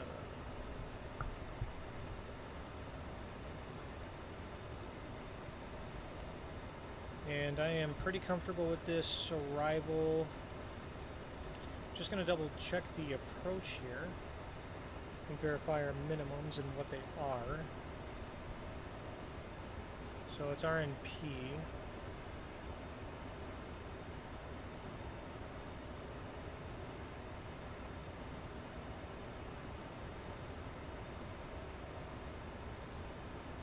Okay, so that basically gives us the same capability as LPV. I don't know a lot about RNP in real life because no aircraft in which I fly currently have that.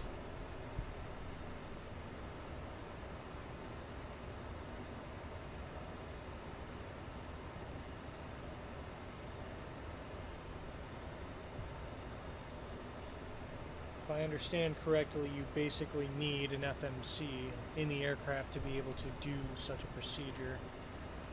Things like Garmin 430s and older GPSs like that don't meet the requirements for RNP because they can't do a curved path the way that RNP does. And we're coming up on 10,000 and the plane's having trouble slowing down, so we're going to introduce drag. And I'm just going to come up top here and get the landing lights on early, just in case. I'm not worried about any icing, so we'll get that wing light off because I forgot to turn that off as well.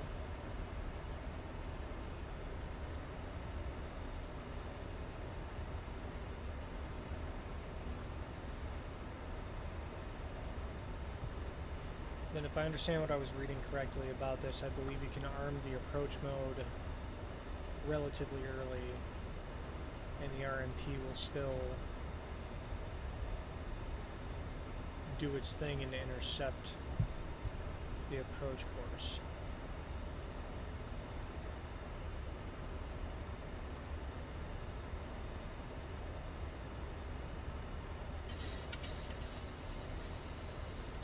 Okay, now we're slowing down, which is good. We're about 240.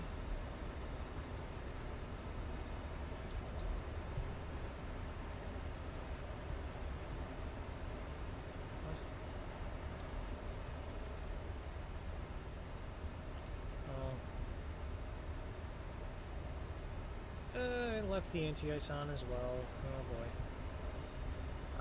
My flows are all over the place today. Yikes. Back to the FMC anyway, so we're looking at 210 or below at EPNID. So if we need to, once again, we'll introduce drag to ensure that that takes place.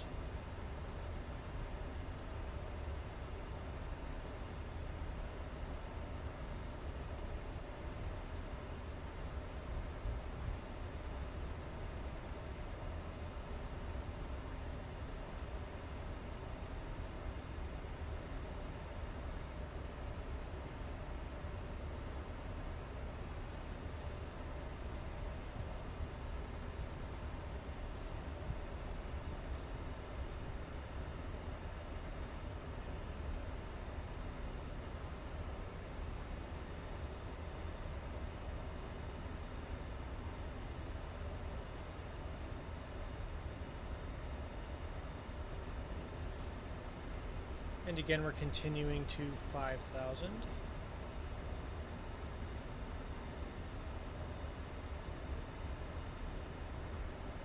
And the aircraft is slowing down, which is good, so let's leave the drag in for now, because even with drag, it doesn't want to slow down all that much.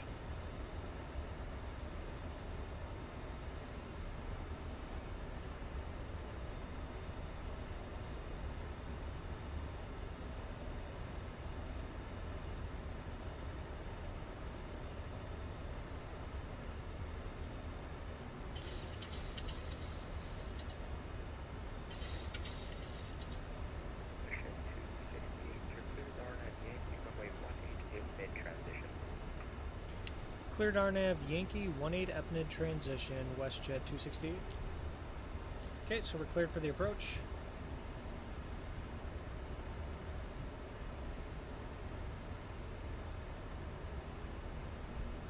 Okay, and the aircraft is actually slowing down to 210 now, which is really, really good.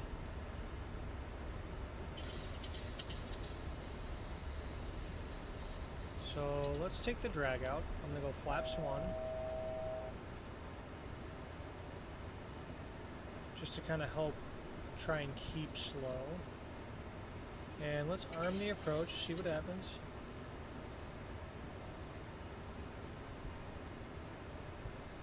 I guess not yet.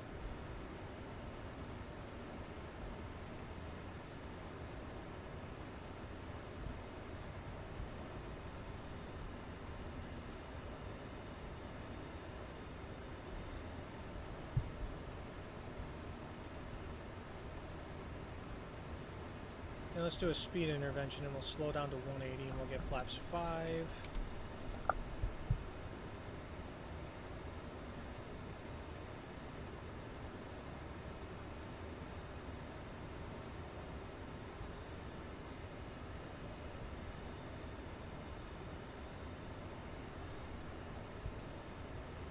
Oh, we do have the glide slope portion.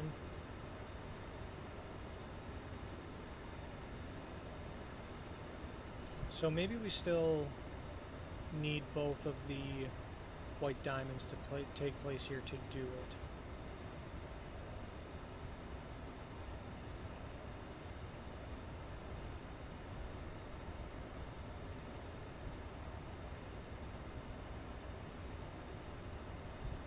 Oh, you know what?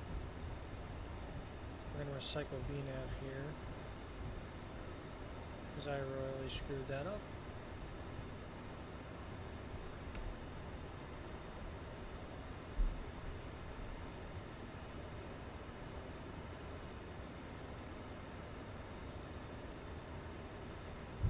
We're going to go ahead and drop the gear to help give us some drag, and hopefully we can get back on that descent angle. Can we get arm approach one now? Yes, we can. Alright, cool.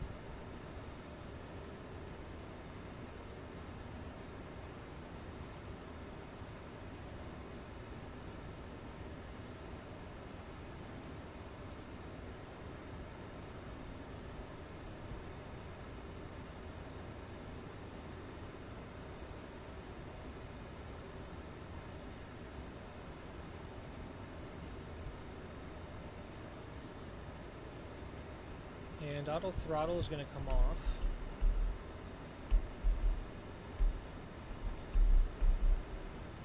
We're going to try and slow her down here.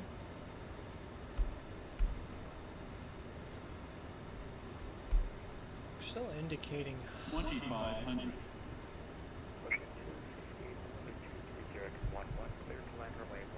Taxi lights coming on. Runway 18 cleared to land, WestJet 268.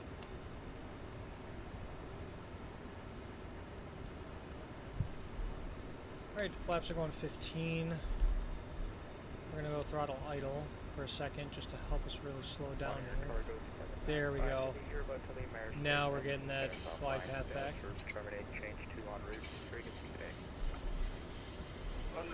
Flaps 25.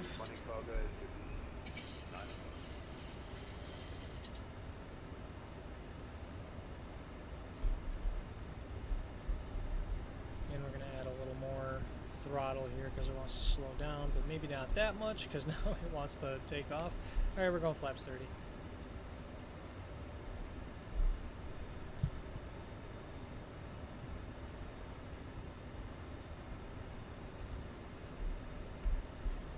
Oh, and it's slowing down again.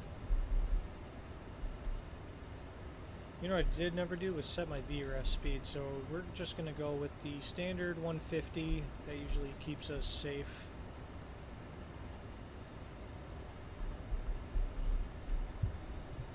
And we're taking by hand.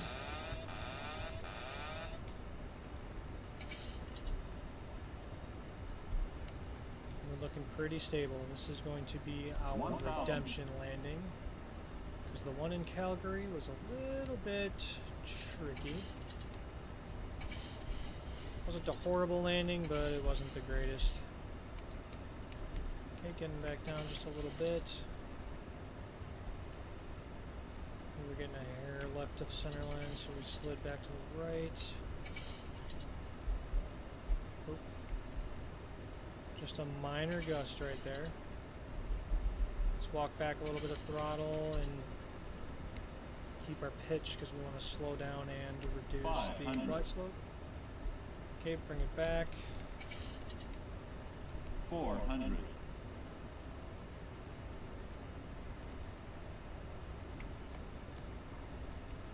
A little bit left of center line. Let's get back. Which is crazy because the crosswind's coming from the right side. 200.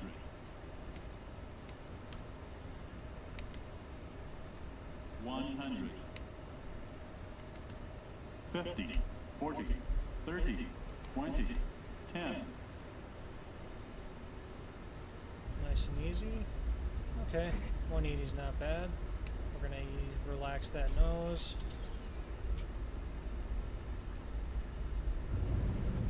Nice and easy. We got to in reverse.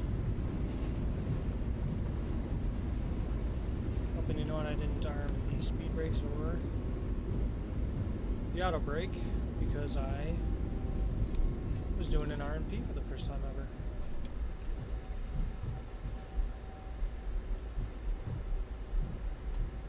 But a very, very nice landing this time. 68, welcome to Winnipeg. Take your next left onto runway 13 and vacate on Victor, and when ready to say your parking. Alright, we'll make our left turn onto 13. We'll vacate on Victor, and we're going to gate 5, WestJet 268. WestJet 268, roger. Taxi gate 5 via Victor, apron 1, your discretion. Thanks for flying today. Alright, taxi to gate 5 via Victor, apron 1 at my discretion, WestJet 268. Thank you for ATC and have a great night. Thanks for flying. My pleasure. Have a great evening. Sweet. Very, very kind. Cool. So we are on Victor now. I can put the pen down because we're not going to copy any further instructions. And we're just going to put this away for a second. We are clear of the runway, so now our landing lights are coming off.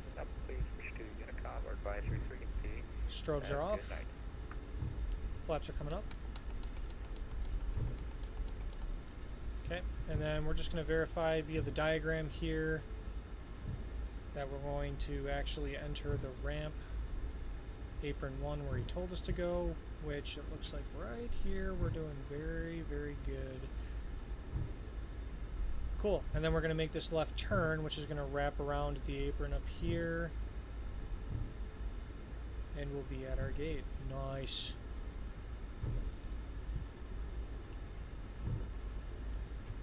Ladies and gentlemen, we did a full flight in Canadian airspace, and this time we had ATC. Truly, truly amazing. Very nice controller too. Very easy to work with, very kind even. And so now we're just kind of wrapping around here.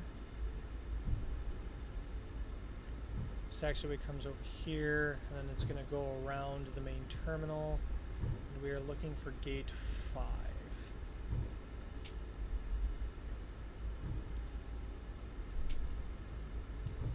And perhaps VATSIM radar is going to assist us with that. So I gotta pay attention to both as I zoom in, and 5 is a pretty small gate. Between two of them, and the refresh rate for VATSIM radar is relatively slow, so we're just gonna kind of move a little bit slower so we can find the proper gate.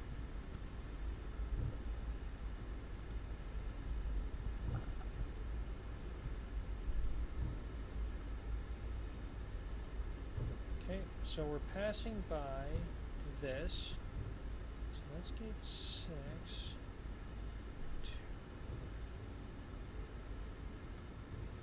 Trying to make sure I find 5, and if I have to slow down this much to get the proper gate, I will. So we're passing by 7 right now.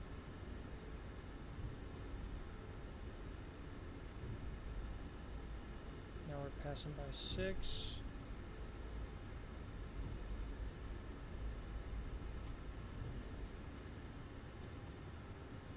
Oops, I did not mean to stop that quickly. We're gonna walk the speed a little bit. There we go. And I don't want to blind the ground crew, but there is absolutely 0 visibility on this ramp because it's default scenery and they have no airport lighting for some reason. So we're just going to try and follow the line the best we can. Look at that. That's actually looking pretty good right there. Okay. And then we're going to get close enough to the jetway in hopes that it will actually activate for us. Because I really haven't had luck with jetways all week. Alright. Right about there should keep us very good, and that is in fact gate 5. Sweet. So let's set the parking brake. Let's go ahead up here. We'll get the APU. APU didn't even start. Ugh. Okay, well while we're waiting for that, let's get the dome light. I thought I had started that, I guess not. My bad. Ugh. So I guess we gotta wait for that. And then we'll get into a turnaround state, we'll hit the replay, and then that is going to be it for tonight. You know, I can do those engine ignitions to continuous, off of continuous, excuse me. Okay, APU's coming alive.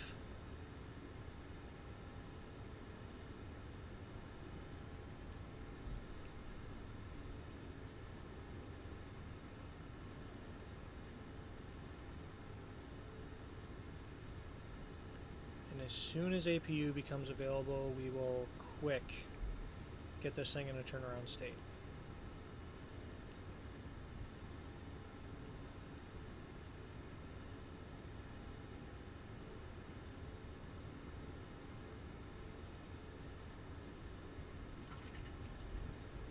There it is.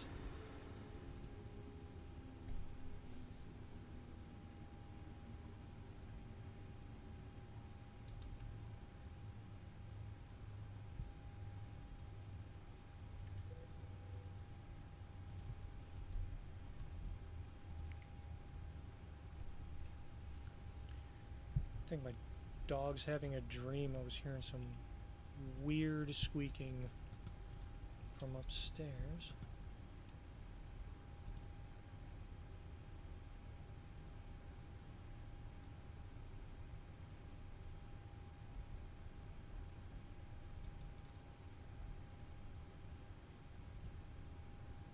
And we're not going to get a jetway. Oh, that's crazy. Okay. Fuel pumps are coming off except for left forward because we're on the APU. APU gen, 74 amps, perfect. Fasten seatbelts off. Window heats are off. Hydraulic pumps off. APU bleed on. Engine bleeds off. ISOL valve open. Impacts are remaining on. And beacons off. Cool. Alright. We are in a turnaround state. Welcome to Winnipeg. Oh, you know what? Never turn the taxi lights off. Bang. There we go. Alright, now, welcome to Winnipeg. Very interesting series of events here, but overall, not too shabby. 180 landing rate is relatively standard. I'm not used to the MAX either in the way it controls, so disconnect from VATSIM and let's get you some replays to watch.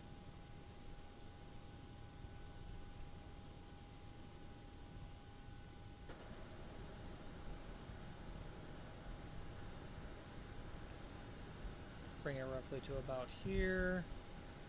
Get this good view going here. And let's see how we did.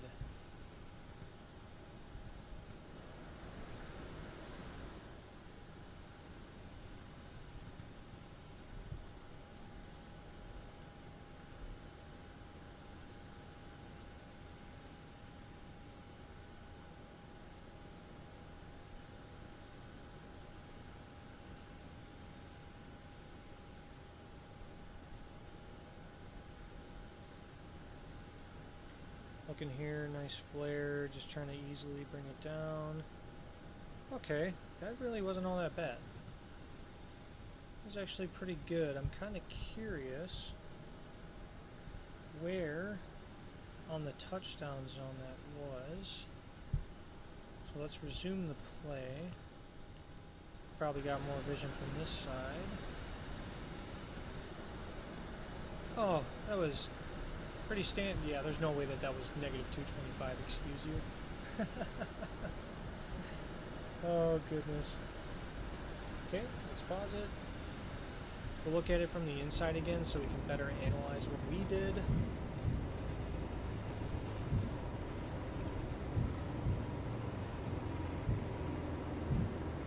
So we were a little high. That was kind of our main problem on rolling out and getting a good flare in there.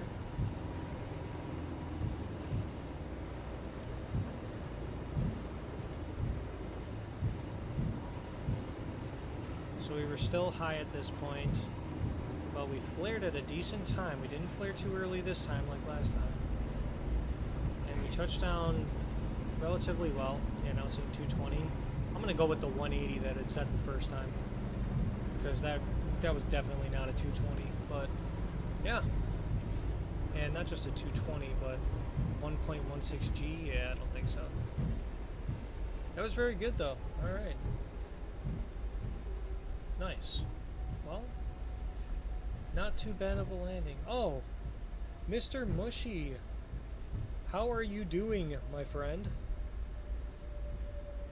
I'm sorry, I didn't even realize you were there. I was shutting down and getting everything sorted for the end of the flight, and I almost totally missed you.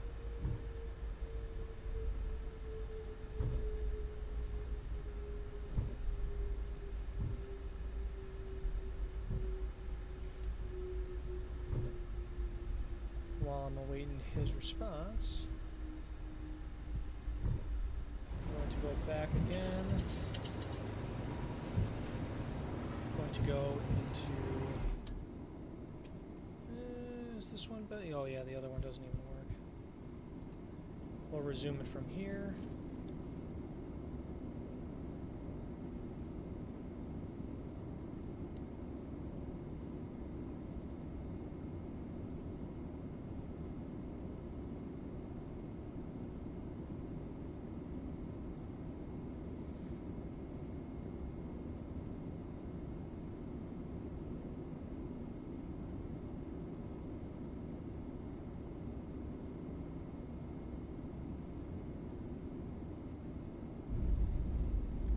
It's not a great view because it kind of, the lighting around the engine and all that stuff, really can't see the runway or anything, so oops on that view. But we'll pause it, we'll go back, and we'll run it from the back of the plane. That's better. Ooh, that's much better of a view. Let's play it from there.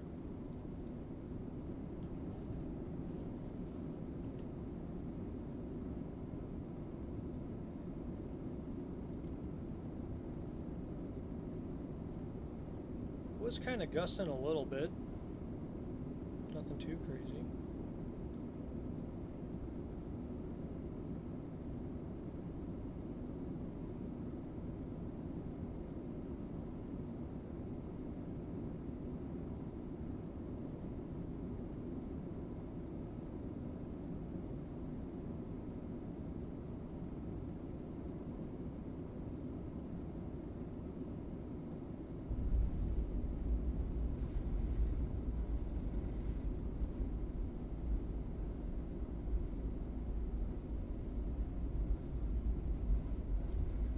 Not too bad. So, since we last saw each other 2 days ago, Mr. Mushy, I have added some things to the stream to help kind of bring it out a little bit. I got a landing rate detector, I got a replay plugin, and I got what am I trying to think of here? Oh yeah, I got a, character for myself to use as my profile pic, and, updated the starting soon screens and everything like that. The landings today weren't, my best performance, but I also haven't flown the MAX in this sim actually in kind of a while. I did test them last night a little bit, but still kind of weird to me the way it operates versus the classic PMDG aircraft, because it controls just a little bit differently, and then there's like these minor quirks about the systems themselves, like the way the autopilot operates and all that stuff. It's not insanely different, but just enough to kind of throw me for a little bit of a loop. So landings weren't the best of my performance, but they were good. They were within standards. The landing in Calgary was a little bit worse. We had a direct crosswind from the right side, and it was gusty. It was, I think the winds were indicating 4 knots, gusting 16. A 12-knot gust is kind of insane, and it really threw me for a loop, but we managed to get a decent landing out of it, probably about as good as you can get for as little experience as I have in this plane. And then back to Winnipeg here. Got a little bit gusty again on the return, but nothing near Calgary, and this one turned out okay. I'm okay with a 180. That's perfectly fine, and it will improve from there, especially on smoother days. So yeah, one thing that I wanted to do for you before I signed off was to take you on a little bit of a cabin tour. So what we're going to do is we're going to park at the gate here. Going to pause the replay. Going to run it back to the gate. We're going to stop the replay in this condition, come back to the front, and we're going to go for a walk. So I'll take this headset off because it's actually bothering me. So let's go for a walk, shall we? So we can use this control right here to open up the door, and we can walk through the cabin, right? So check this out. This stuff you can't open over here, which is fine because there's nothing like really in it all that much. But you know what you can do is you can arm the doors, right? So you can arm the slides by clicking the tape that you put over the window. So if I unclick it, the slide arm pulls up, and when you open the door, the slide is no longer going to come out. Then we can open it. Look at that. Just one of the many things of this aircraft that is quite incredible. And in the 737 MAX, we have a little bit of a first class because this is WestJet. And you can pull out tray tables. Look at that. Tray table there. And you can just pick any tray table and it'll come out. Where is it? There it is. Tray table, tray table, tray table. And look at the window shades. Those open, they shut. Look at that. Every single one at that. You can pull out these tray tables. Or so I thought you could. Maybe you can't. Okay. So maybe that's one missing detail, or maybe it's just these particular tray tables. Maybe if we go back a little bit. Oh, yeah, okay, so you can open these ones. So maybe some of them are malfunctioning right now. Yeah, you can open this one. That one works. Okay, so it looks like the first 3 rows in the economy class doesn't work. But check this out. Anything beyond it works just fine. And I think we could go all the way to the back here. Tray table. Shades.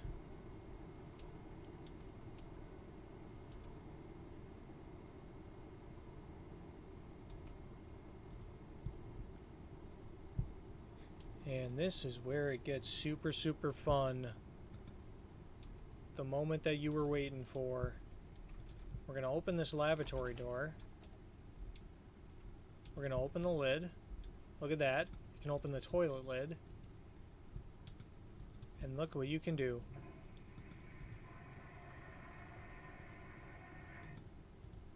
And another thing about that too is that was with the lid shut. Now listen with the lid open.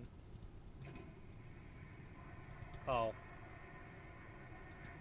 I guess the lid just automatically shuts now. I thought that you were able to open it or whatever, but yeah.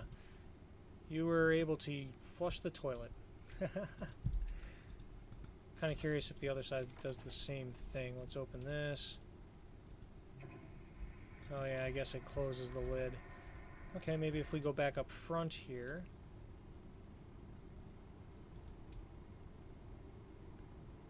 Kind of a slow walk. Bear with me. Oh yeah. Not just tray tables, but overhead bins.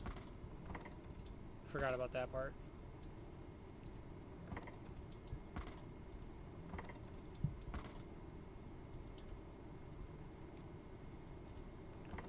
Overhead bin. Overhead bin. This thing is actually insane. And the fact that it can perform the way it does when you fly is just all that much more impressive.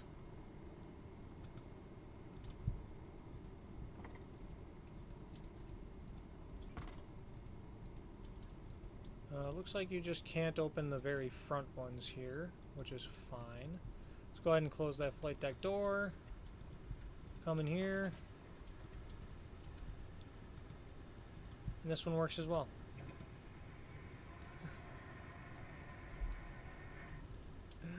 Oh, this plane is insane. By the way, I couldn't get the jetway to work again. Go figure, huh? It's the way she goes sometimes. Yeah, it's really unfortunate, but, you know. Wonder... Oh, you know what? I think we were able to click the phone. Interesting. Oh yeah, here's another thing too. So you can actually control, oops, the cabin lighting. You got boarding music, but I don't think I have any downloaded. I think you can actually download music into the folders that this plane comes with. Oh, wait.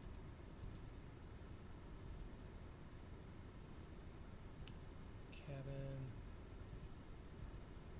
I swear you were able to operate this.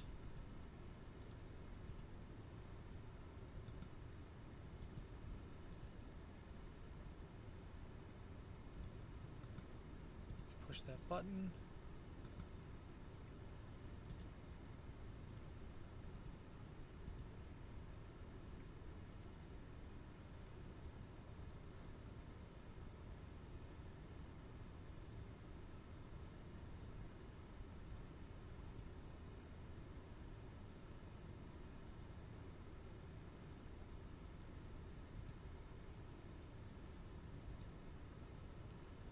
I mean, it comes with prompts to click stuff, but apparently maybe I'm just doing it wrong, or this aircraft is in the wrong state to do so. But yeah, this is the 737 MAX, and it's extremely exciting. There's a little kind of a reference to what's that game called? The one with the imposters or whatever. Yeah, this plane is actually insane.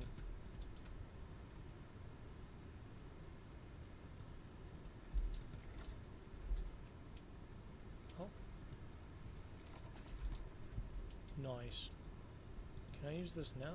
Does the door need to be open? No, I guess I can't figure it out, but yeah. So anyway, my apologies for missing your chat. You caught me at a time I was looking at everything but the chat. I was looking at VATSIM radar and the charts and everything like that, so you were kind of buried deep in there. But it's really good to see you again, and I really hope you come back and check out my little tour for you at the end. I wanted to wait for you to show up to do that, so if you don't check it out next time, maybe I'll show you if I fly this thing again in the stream, and we see you there. But yeah, so that, my friends, is all I have for today. Now, it's really cool to see like how low the flight deck looks. Kind of looks like that in real life, actually, so it's pretty accurate. But yeah, there you have it. Our first full flight in Canadian airspace, and we did pick up ATC at the end, which was really, really cool to me. The landings were okay. Figuring the plane out at times was a little bit on the rougher side, but the good thing is that we used our analytical skills and our aeronautical decision making to figure it out and, you know, fix the issues. I'm happy with it, and I will be hopping in this thing probably about 3 streams from now or so. But the next stream, we're going to be back in the Sun Country airliner, and we're going to be heading somewhere to the east. And it doesn't seem like I'm going to be having much time to go all the way to Boston and back, but I might be able to pull off Minneapolis to Syracuse and back. We shall see. Anyway, thanks to everyone who tuned in during the stream, anyone who checks out the stream afterwards. Shout out to Mushy. We'll put the activity banner back on so he can see his name up there, our most recent subscriber and a returning individual. Thanks for stopping by. I really appreciate anything that I can get. And you guys take care. Have a great night, great day, wherever you are. And until next time, we'll see you.